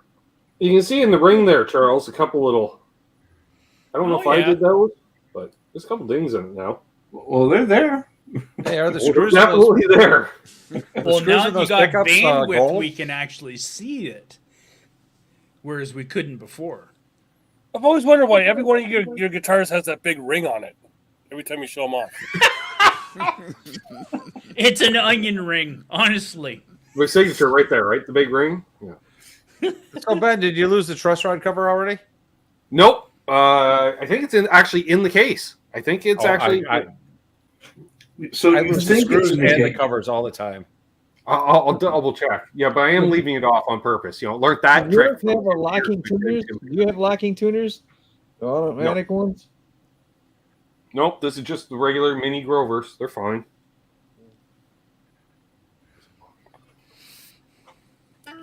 So Ben, I was thinking here that one of my bottles here is getting a little low, I see that. and the only place I can get it is right near Bow. So maybe we'll have to make a road trip for a weekend. All right. There you go. Bring the camper. Exactly. Yeah. I like that. Doug's like, no, because Ben will hide something in the camper. Yeah, because like you said, remember he said he forgets shit? There's something in my camper that's been in there. We don't know where it's at for like 6 years. It might have been lost in the camper, might have been lost outside of the camper. We don't know. But I'm guessing that first time through customs, it's going to be found. Well, that vehicle's been through customs Yes, but since then multiple times. they've never checked. To get bail money ready. They've never checked. That'll be going live. Doug's already in cuffs, leaning over the hood. Chad, right now. Here for I me just- for a and couple I'm just like, weeks. wrong Here's cousin. why. Wrong cousin. In lieu of my phone call, I'm using this opportunity to go live. What's up, Daryl? So yes, this is the shit. This is mine. She's bought and paid for, and I blame Ken. I blame Trev. And I blame Bo. Bo is the one that put me over the edge. So when he showed off his floor, I went, "Oh fuck me! Now I really have to have one." And then I found the next closest thing I could find to it. So there we go. Mine's buried right now.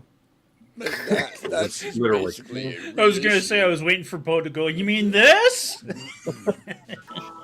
I can go get him. It'll take about 5 minutes. It's fine.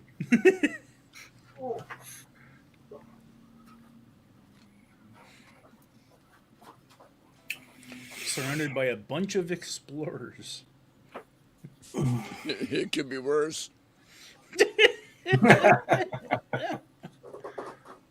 Everybody needs an explorer in their life. Only my voice is just gacked today. All right, now I have a question. How many of y'all watched L&M Guitar Corner's video this past Thursday with that guitar stand they got on wheels? Oh, I did. Yeah, I saw I that. missed that. Oh yeah. I was that having had to move stuff around recently due to the leak and stuff, I was, where was that? You know, oh, come on. Well, you look at it, you're like, well, why haven't they always done that? Right? Yeah, it's a good idea. But you notice the wheels cost extra, though, Charles. Of course, yeah. Smart move. And it costs like another third the price of the stand or something. I don't know what it was exactly. And it wasn't cheap because I was like, with the wheels, I was like 130 euro. And I'm like, I don't know, that's like 200 Canadian. And I can buy two of these. That's like twice as much money as one of these stands normally. But I did like them. And now I want some. You could always buy wheels separately and modify a stand. I could, but I have the drill press. Yeah, but that's effort. Right, exactly. You gotta make an effort. If you don't know Ben by now, he's got a lot of quit in him. All the quit. No way. Stephen Monk Michelli says, if I ever get an Explorer, I'm putting a Firestone decal on it. Oh, God. Okay. Well, Ben, the next one you got to get is either a white one or a black one. Yeah. 70s or 80s? Which one? That's a good question. 70s. I don't know. Ben, Probably you just- 70s. Because that's based off of 70s, and I love the neck on that. So Ben, you just saying the decal there reminded me of Ed Robertson at a NASCAR race with his decal and decal. yeah.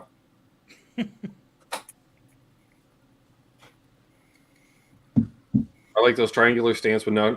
I've got now for jam sessions and such where if I'm only taking one guitar, I like this stand, Charles. I don't know if you've seen this. Ooh, nice.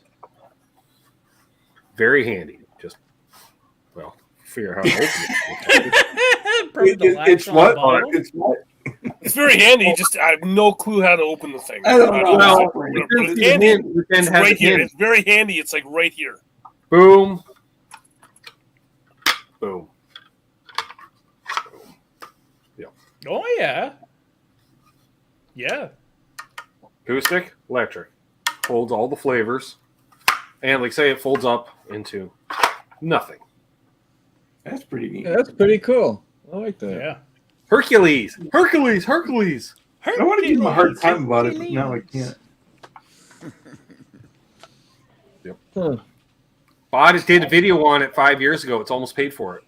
Cost me Hashtag YouTube doesn't pay. Nor does Hercules. I know. I'm sorry. I tried to get some more product from them. They're like, you just keep buying products and do a video. I'm like, no, that's not how it works. How about you? That's why I don't have any more Hercules stands.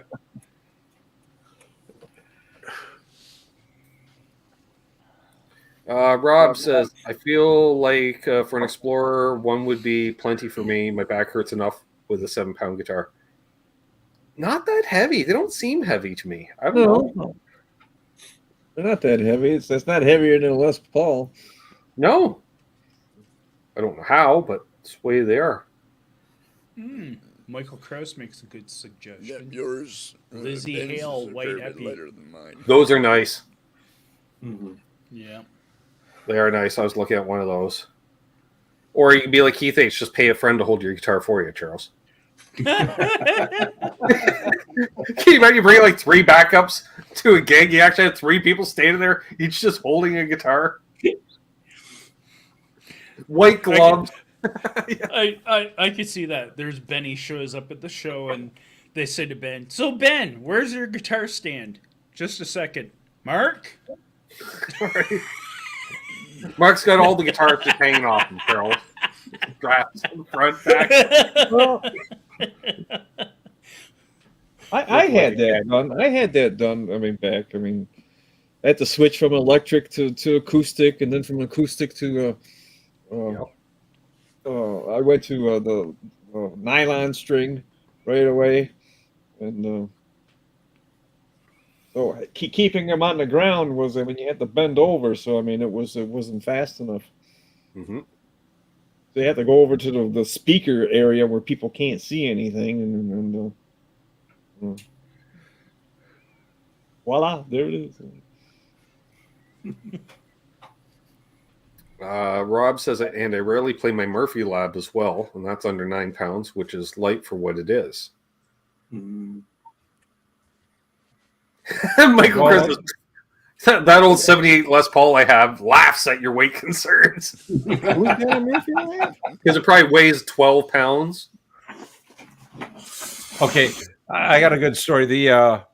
In the Cleveland area back in the late 70s, early 80s, you would go into a guitar shop and the same guitar would show up in all these guitar shops. So you'd go one place 1 week and 2 weeks later you go to another shop and the same guitar is hanging there. Right. Somebody took a Les Paul Custom and covered the entire back of it. They glued pennies to it. What? So the whole back of the guitar was pennies. It weighed 15, 16 pounds. Oh, and it had a headstock brake that was fixed really poorly. Of course. It's like you'd run your hand up the neck and you could just feel it. Yeah. Oh. And that guitar floated around from every guitar shop. Yeah, because but it was pennies, cheap. That person needs to be beaten with a wet noodle. And, oh yeah, and it was all glue. It was like they just bought epoxy and just covered the whole back of it with epoxy and just stuck all these pennies on the back. Must have been some good shit he was smoking. Well, it's one way to improve the value of a 70s Les Paul, I guess.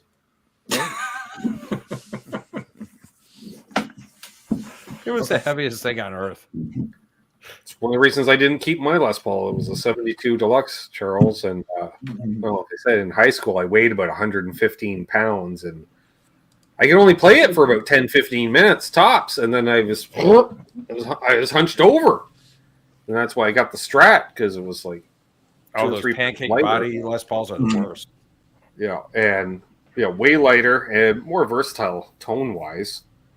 That's why I got rid of Les Paul. Plus, with the mini humbuckers, they didn't have the output to really get a good rock tone. That was a 72 Les Paul? 72. That was my first electric guitar. Yeah, but they had mini humbuckers? Yeah, it was a deluxe model. Yep. Oh. Which, because Gibson think, oh yeah, that's what everybody wants. 80% of their Les Paul production in the 70s was all deluxes. And then the other 10% was customs and standards. Yeah. That's why you see so many 70s quote-unquote standards are really just deluxes where someone just wrote it out for full-size humbuckers. It was actually more through P90s in there. Well, that was just it, right? Nobody thought about, can I put a P90 in here? Nobody really ever thought about that until and it the fits last perfect. decade. Yeah, and nobody played P90s through the 80s. Yeah. Right? That was the other thing. I wouldn't have known. I'm like, what's a P90? The punk guys knew about the P90s. Oh. Yeah. Just to make it full on Brady mode. Oh, my God. Live from the Tone Shack. It's everything Marshall's got gone. and it did. The Marshall's gone. Oh, now we're the Brady Bunch. and Bo's look, I'm all bare bones, Charles. Yep. Trev's hold my cold snack. All right. But Trev, that banister has to come down too, The Molson one. You gotta take the Molson Dry banner. Yeah, that's a good one. All right.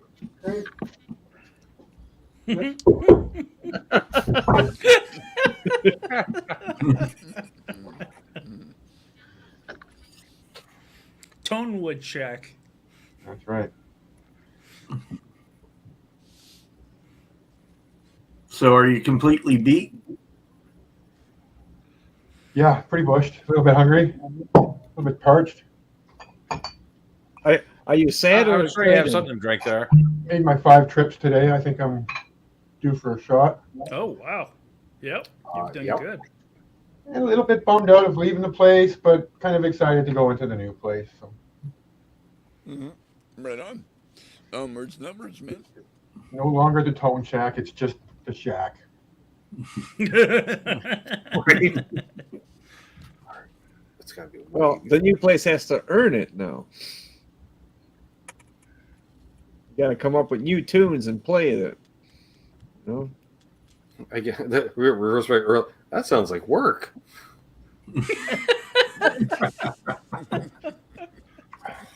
All right, that's NAM. Show things. It's me and Mitch from Sweetwater. Sure. Thanks, Dave. Cheers, Paul. Hold on, I'll be right back. Oh, Charles, we're talking on your show today about the gold top. Uh-huh. Here's the gold top. There you are. And then it became a white top, as in a Waddy with chill. So yeah,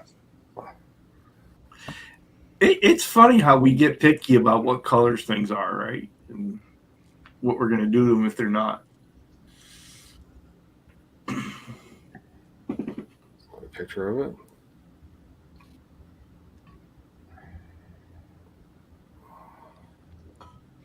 Well, and that's kind of like what I've said in the past is like you look at something and somebody might be like, oh, I hate the color of this guitar. I'm going to get rid of it. And then like you get offered it and it's like, I know how to do refinishing on a guitar.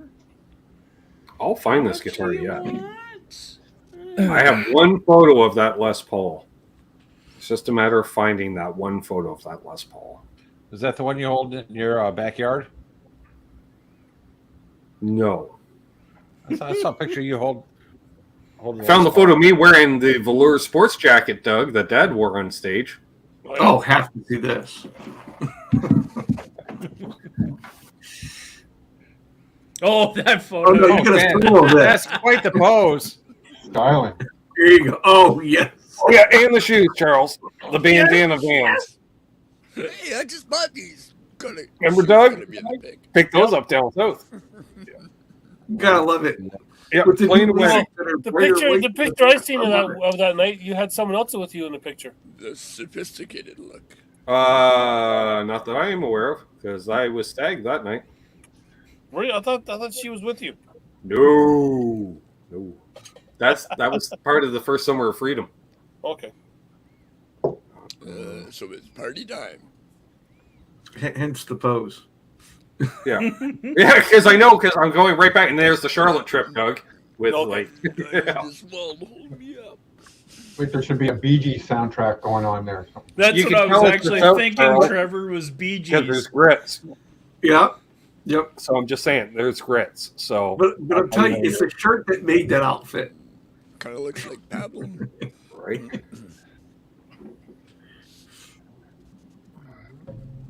Okay, there's the effects pedal I traded the engagement ring in for. So we're getting back to the relationship status. Here, Doug. It wasn't that long. All right, here we go. Oh my God, Rob Baker. Oh, there it is. Okay, Charles he's not sure what he's going to lose his shit over first, the guitar or my choice in bedding at the time, because this is sitting on my water bed, Charles. Oh my.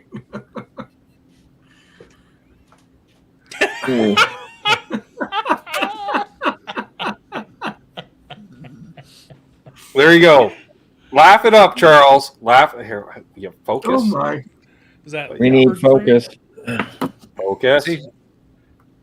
Focus. There we go.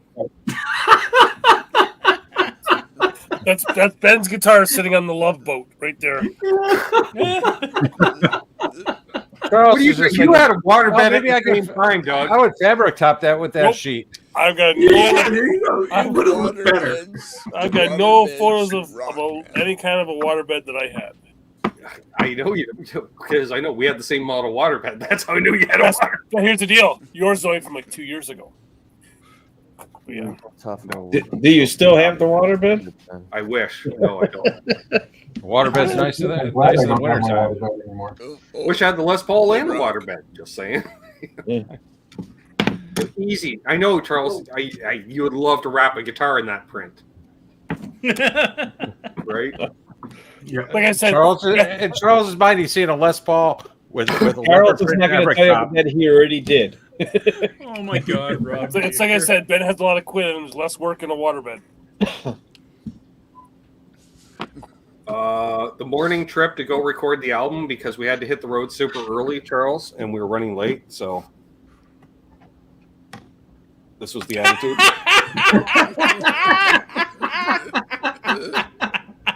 Is that a vape pen in your hand? Yeah, that was vape pen in my hand. Yeah, I quit smoking by that point.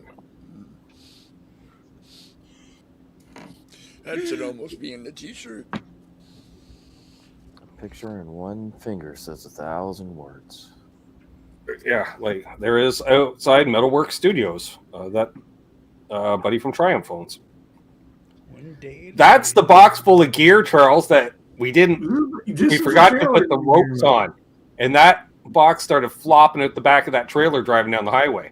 And we almost lost all the gear. We're doing like 70 miles an hour, and every time we'd hit a pothole, I'm watching that box jiggle an inch more out the back of the trailer. And I was like, "Can you jam on the brakes like hard?" And he'd do a brake check, and the box slide forward. I'm okay. We need to get some rope now. And that was also because weed wasn't legal yet, so we hotboxed the fuck out. We left the trailer right outside the entrance to the studio. Right outside. Perfect. Yeah. Speaking of great Canadian bands, Okay.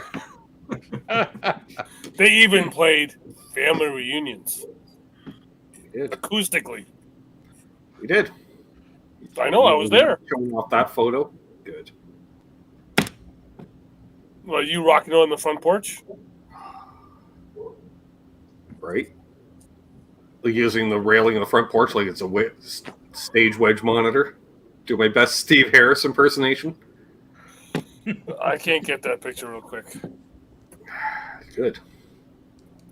I'll try though. There's a show poster for something. Oh yeah. Here's a random thing, Charles. Found this at the old house, which was an old farmhouse. Mm-hmm. I don't know what kind of spray this was, but it's literally dog and cat repellent. Oh God! Like, What's really scary is the drippage on the can does not look good. no, I it would had touch that can. Well, the caption is, Charles, think it still works? That can contains all the carcinogens. Oh, yeah. Yeah, exactly. And then some extras.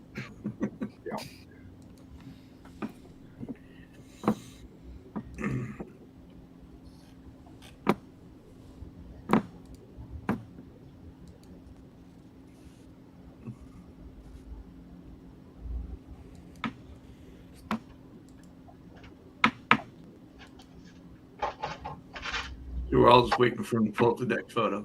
Like, No, next, this one. next. Well, yeah, the next one is, the caption is, okay, Charles, well, apparently I'm ready to play. Not sure what where all the drinks came from, but thanks. Because, I went out, I went out to burn one before. And I come back, and this is my amp head. Now, easy, Trev, you're going to get horny over this. Nice. Caesar. Caesar, right on.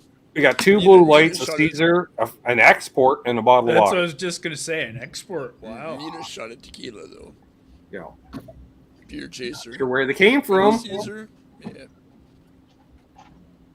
Yeah. Oh yeah, and if you wonder if we have beaches in the area, here you go. That would be Lake. That would be Lake Erie, huh? No, that's Lake Ontario. Ontario. Down in the county. Oh yeah, and for the sand dune effect. There you go. What do you think of that, Charles? Oh, yeah. Who are the babes? Is that at South Beach? No, that's North Beach. Okay, North Beach. Okay, I don't like that beach. No, you don't at all. Well, I Doug don't fell like that asleep beach. on that beach and he woke up purple. Yeah, there's times like He just- woke yeah, up purple. my wife tried to put sunscreen on me, and I woke up with a big handprint right on my stomach. That's about all she got. You think Ben takes medication? Holy shit! She No, gives this me. guy. She gives me I woke up the next day and it was like I felt like I had like ants. I was like slapped myself. It was like I'm just bugs on me. So she, in my crazy state, she like gives me like 5 Benadryl, 6 Advil, and then they all go for a fucking walk and leave me in the tent for like 8 hours alone. I was just passed out. Yeah. And the funny part, Charles, was it was a running gag at family events for 2+ years after that because you get Doug lift his shirt and there's that fucking handprint for like 2+ years on. There's no pictures of that, are there? No, there's not. No. Are you sure? Oh man, somebody missed a photo op there. Well, see, here's the thing. Unlike Ben, Pre-camera I make phone. sure there's no pictures of me when I'm stupid. Pre-camera. I wish.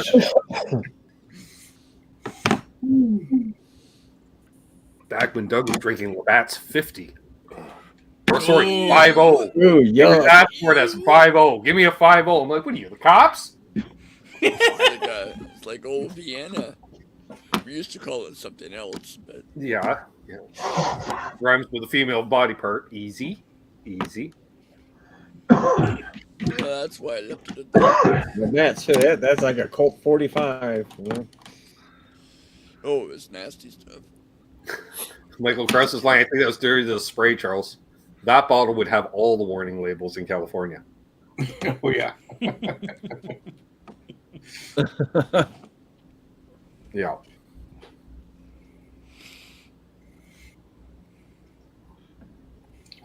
On the cap. Now I remember that night with all those drinks. That's right. Some Karen left her drink on my the Caesar was left on my head. She went for a smoke out the door behind the stage. He's like, "Oh, I just left my drink here." I'm like, "It's not your drink anymore." Like, who the fuck leaves a drink on someone else's amp? Drunk girls. Yeah. Hashtag privilege. Patrick Trait's OV was gross. Yeah. That's I the know. beer you would take to a party because nobody would steal your beer. Basically, yeah. Darn it, I think I gotta go feed the pigeons. I think so too. But only for another week.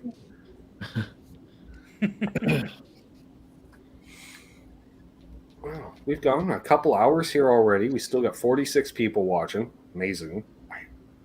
It's amazing. Sick bastards. We'll go a few more minutes here. I was gonna say, I just found you in that cartoon. Don't even start. I still think you should have did the live show. Do we start doing the family photos, Doug? You know, I think I still have ones from last week I didn't show off. What, the one that wasn't me? Ooh. Something Oh, like hey, where was this taken? Well, no, it wasn't me.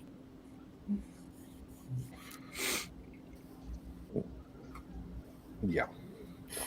At least we didn't get the Crown Royal photo tonight, Charles. Hey, I teased it. I know you did. It's right there. I got a feeling it's going to find its way out before all said and done. No. I was gonna put it online. So tomorrow night we're doing Canuck with Guitars live Q&A and me playing. Sure, Mazel. We will be taking requests, you know, as per usual, and that'll be fun. I don't know if you heard the news, Trav. Miles Goodwin passed away today. I did. Yeah, Pretty happy. I went and we'll saw play them some back. maple wine tomorrow night. Makes sense. Badly to avoid copyright. What's up, Paul P. Man Howland? So yes, and then we got another acoustic demo coming out this week because I shot a bunch of acoustic demos there a week or two ago. That'll be fun. Oh, nice. I don't know what kind, Charles. I'll take a look. I felt it mentally. He's like, Well, you can at least ask first. I felt it burning. All right. We could do a poll. Hey, Paul. Okay, so we got a Fender, looks like. A Fender FA-15 3/4 size in Moonlight Burst. Ooh. We got an Epiphone inspired by Gibson Hummingbird. Ooh. And we have a Gibson Acoustic G00. Oh, wow. Double O. Nice. Ben, Yes. question for you. I just seen this picture.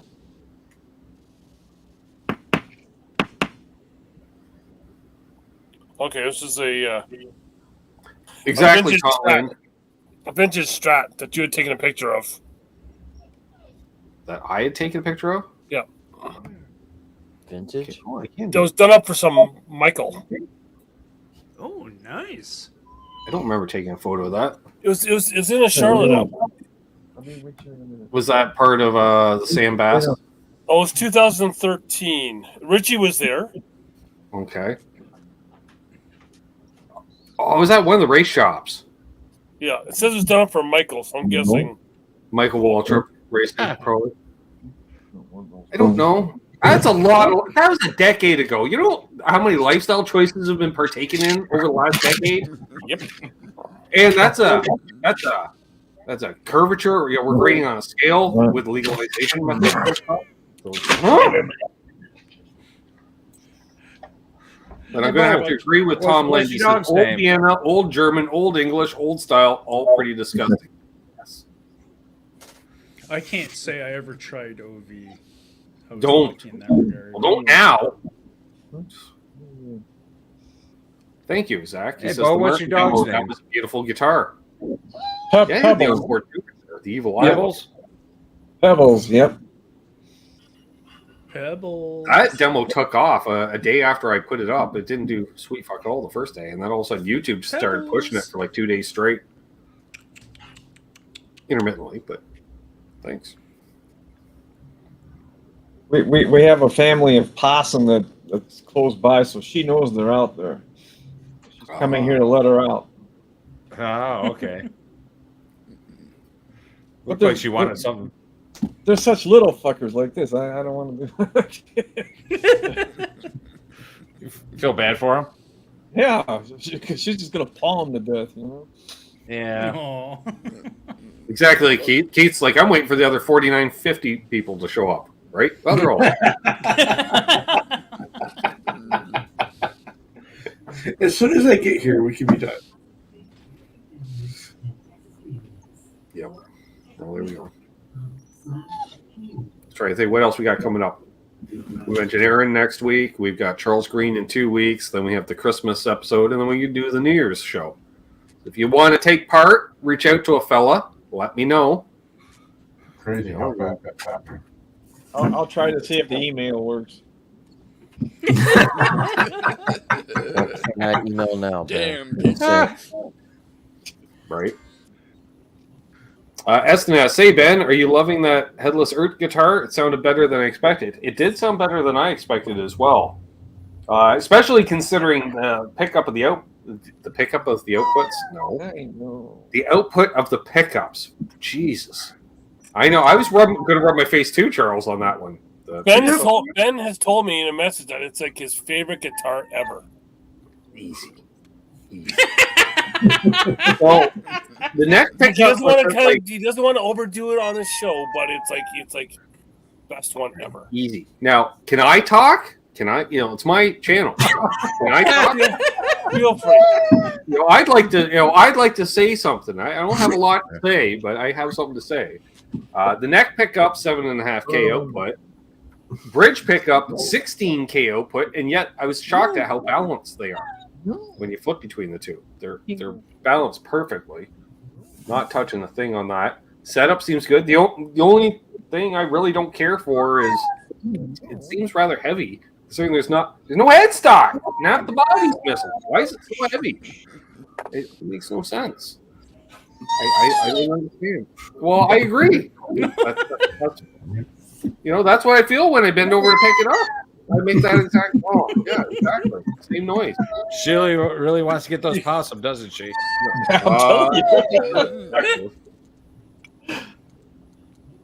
She knows if she continues, I'll let her out. So.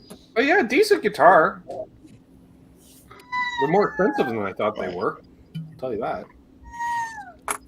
But it is what it is. Hey, better than a Dana Electra. Yeah. Well, and for half the price. Yeah. Of course, you missed me a headstock. You didn't pay a thing for it. What do you mean half the price? I wouldn't pay for a Dana Electro either, Doug. So that's the point. So you mean if I get one, you won't like it? I like cheap Dana Electros. There's no reason a Dana Electro costs I think they're $1,000 all cheap, aren't they? No, not in Canada. They're $1,000 for a Dana Electro. Fuck that. That's like 700 plus American. You're not paying that for a Dana Electro. They're made out of countertop. They got shitty pickups. At least you can intonate them now. Yeah. Couldn't do that back in the day. You just Tell hope us how you really feel. in the right spot at the factory. Is it heavy? Yeah, it's 7.9 pounds. I only know that because they wrote it on the box. Right. And then Ben's on the max. website it said there were 8 pounds. So it's actually, it's a light one. Ben's max is 7 pounds. Oh, Doug's getting into the flavor juice now. I am. For a while. Excellent. Well, sweet. Mazel. If anyone's wondering, I'm mixing peanut butter with cookie dough. Just Doug can't get a manly flavored whiskey, Charles. You know, it's like cookie dough whiskey, Charles. Cookie dough whiskey. Comes with a free box of tampons with every case. Just saying. Cookie dough with, come on. Peanut butter. Hey, I can't. You don't taste alcohol at all, and I'm feeling good. I bet. Because it's made for teenagers. That's You don't taste anything because you're feeling good. That's why. Exactly. Your mouth went I numb. ran Next out thing of you know, Old hey, Spice, take a I picture. guess. Take a picture. If anyone wants to go on NASCAR Doug on YouTube, check out videos on there. You'll get to see a nice, fun video of the guy way over there. That reminds me of a story, Doug. One time, a while back, we went to the bar, and we just came in, and there were two guys playing pool, and they were drunker than shit. Okay, and they were saying to each other, blah, blah, blah, blah, blah, blah, this and that, and we couldn't understand a word they're saying. After 2 hours, we started to understand. I believe it. It's like going to one of our family reunions on our side of the family. Oof, the man. And during Jesus by, I don't know what they're saying. Drink more, you will. Yeah. Elbart, flavored whiskeys. Glad I got sober. Sounds gross. Hey, I also do have the mango habanero. Of course you do. That came That's not making it better, Doug. Yeah, that's not making it any better. Keith Ace says, Ben, just put Dougie in the corner. He knows he can't do that. All right. He is, and then he Michael is Crow, in the corner on speaking of my Dano, screen. no, seriously, there's a Dano blaster used for one. See, now that's what they're worth. Yeah, you can flip that for a couple hundred. Okay, I won't get a Dano Could fabric top it too. Just saying. You have real guitars, Bo. Why would you want to go back? I don't know. So I could give them away to the kids, you know. Well, there is On that. They make Halloween, great new Halloween, I'll put them in bags. There you go. You know, they make great cutting boards, you know, because they're made of countertops. So they're great cutting boards. Well, make a great fabric top donation. You know, Ferd's in with that because he's like, cover up those sparkles, Charles. Cover them all of them. How does a man not like sparkles on a guitar? Like, there's got to be some reason. We gotta find that out. So I guess in There Europe they have There was Kia a Gretsch Electros. dual jet that I wanted to get that was sparkly. I don't remember which one. They do like that sparkle silver one. That's just all the sparkles. It's just all sparkles. The whole thing sparkles. It's awesome. Yeah. They weren't cheap. They're like $3,000, man. Mm-hmm. See, Fern says, "Yeah, cover up those silly ass sparkles. Easy." I like it. What the hell was it? Was it a fairy princess? Was it a stripper pretending to be a fairy princess? Like what? You know, like when do you come across glitter in life? And I'm thinking strippers. You know, that's where you come across glitter in life. He was in the military. What did you go on leave on payday and you came out broke? Like who broke your heart? That's what I'm saying. I think her name is Crystal Chandelier, right? You know, the year was 1986. You know, no. Bass boat guitar, exactly, Patrick. I like that. Eston's a little back in the chat because you say, "Yeah, let's get Book on." Sure. I'll give him a call next week. Please do. Yeah. And Andy Wood while you're at it. Andy Wood, sure. Okay. He's busy. He's recording here. Ben, hey, I just came across that. Well, Yeah, but he'll need a break. So when you want to rock out at a family reunion, you give her. That's worth 5,000. All right, Carol, he was solo and yeah, just notice Charles burn stash. Okay, Right there. that's Yep. cool. Right there. It's like he's got the Lemmy going on. I did. I Yeah. rocked that for a couple of years. The 80-year-olds in the front row were going Which was nuts. great though, Billy, because I was just getting into the scene and I was memorable. All the bouncers like, right, you're the dude with the exactly. Come on in. They always remembered me. So You were My- very my- memorable at that show. Everybody knew you. This is a good one. A buddy of mine owns a barber shop, and on Lemmy's birthday, you can go in there and get the Lemmy done for free. perfect. Wow. Right on. Nice. Well, kids' parties have glitter too. I did not know that, Michael Krause, but I'll take your word on it.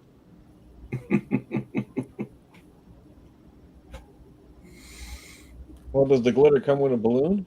Well, what happened there is there was a family reunion outside of Kingston, Ontario, folks, at our cousin Pam's place, and It was their pre-show because they were what's up, playing small another nose guy? We were also playing a festival in Kingston later that day, headlining the festival. I'll point out, Doug, headlining the festival. Hey, yeah. It's a shit show. That's how bad a festival it was. We were headlining it. All right, there's your first clue, right there. Sharon, Lois, and Graham headline for them, open for them. Oh god. Enough that there was a multi-stage thing, and the local promoter that I mentioned with Die Mannequin and stuff, Charles, the promoter always let me into his venues. He was there. He was running sound on the B stage, and he snagged a ride back with us because he didn't even want to stick around the rest. He's like, "I'm out of here. I ain't tearing shit down. I'm leaving." So he left with us. But yeah, we did the family reunion, and which was hilarious because we get there. Pam's like, "If you guys want to do certain things, do it up behind the chicken coop." I'm like, "What?" She's like, "I've been around bands." I'm like, "Well, fair enough." There's lots of seniors there, you know. Fine, we'll be nuts. We'll do that. Like I said, the average age of the front row was like 72. Yeah, and then she's like, "You have any beer?" And we're like, "No, we have no beer." It's just, "Well, that's not obvious." So she grabbed the bass player and took off to the beer store to snag a 2-for beer. Which I think we just did the campfire thing. You just open up the case of beer, pour the ice right on top of the case of beer. Are we gonna talk about the campfire at that show?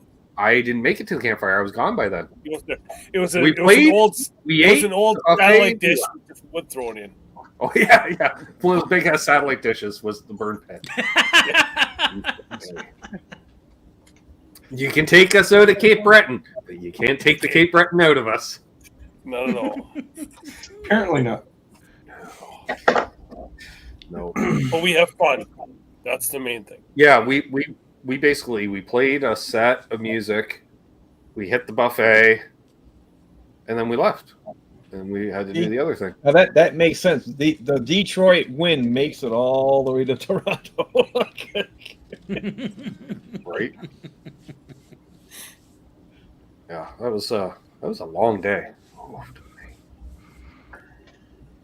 That's where I blew up the amp at that festival too, because I asked for half stacks for backline, and I showed up and they gave me a Blues Junior. Oh, yeah, that's a half stack. I dined it to the point, and then I threw a full bore metal MXR full bore metal into it. The thing was dancing, Chris. It was literally dancing away. Like we had to keep readjusting the mic after each song because it was dancing, and then it just kind of fell apart during the last song. Melted the tubes, everything. Just oh yeah, it was burning. I remember the smell of burning electronics coming out of it, and then the promoter went, "Hey, you killed the amp." I said, "Hey, I gave you a rider. You didn't fulfill the rider." The other guitar player, I had the Blues Junior. He had, what did he have? Wasn't much. A Pro Junior? No, he had a Blues Deluxe. That's what he had. Yeah, he had a Blues Deluxe. This was an outside? This was outside? No, it was an indoor gig. Oh.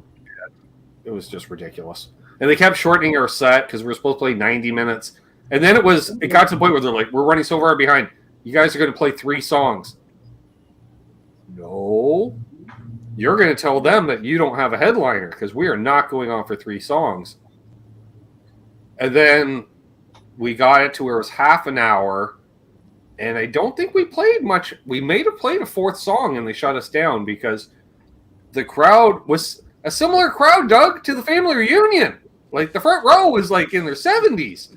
I don't know who the other artists were that day, but having One Day to Live playing in Drop C, it didn't really work out because people were leaving in droves. This is not. They're like, the guy looks like Lemmy, for God's sakes, and the amp's dancing on the stage. Like, this is not right. Like, oh, this is, yeah. And we hurt equipment. We drank a lot of booze. Did you guys have chicken wire in front of you? You should have. No, the guy, it was a wedding venue, like a place that specializes in wedding receptions. I mean, did you guys pull a Blues Brothers? Almost, yeah, because the dais that the wedding party would have the head table at, that was the stage with a dance floor in front of us. And then it would go up. It was weird. It was like we're in a bowl because there was risers with tables and chairs all the way around there, like 3 or 4 stairs up. Big room. Held several hundred because for wedding receptions. And we were loud. Stuff was rattling. Like they had silverware and plates on tables like they were set up for a wedding. It's like, you don't have us there. SPJ, thank you very much. Exactly. Oh wait. Nice. So, yeah, that turned into a shit show real fast. That promoter, he did not like me after that. I'm like, I warned you. I don't know why they had us there in the first place. Other than it was an independent music festival, and we were known as an independent rock band. That works. They weren't ready for you. They were like, oh yeah, there's a dance floor for. I'm like, nobody's dancing. We have mosh pits. We don't. Does that count as dancing? They said there's nobody moshing. There was more that looked like, what the fuck is this? Deer in headlights. That's what they look like. So. Oh, Terry left. Disappeared. Bye, Terry. See you, Terry. There he is in the chat. Have a good one, Terry. Well, we should probably wrap things up anyhow because it's been, 2 hours and 24 minutes. 39 people watching. Yeah, more stories and more tomorrow night. We can continue it tomorrow night. I will answer any and all. Whatever tangents you want, you just have to let me know, and I will tell you a story about that because I know Charles loves the fucking stories. That's why he had me on today. 3 stories. Next week on Charles's show, he's got William De Silva joining him. And the week after that, he's got the honorary Canadian joining him.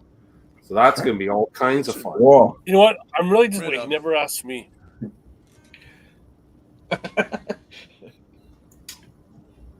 If he had just me on without you, Ben, I could tell so many stories.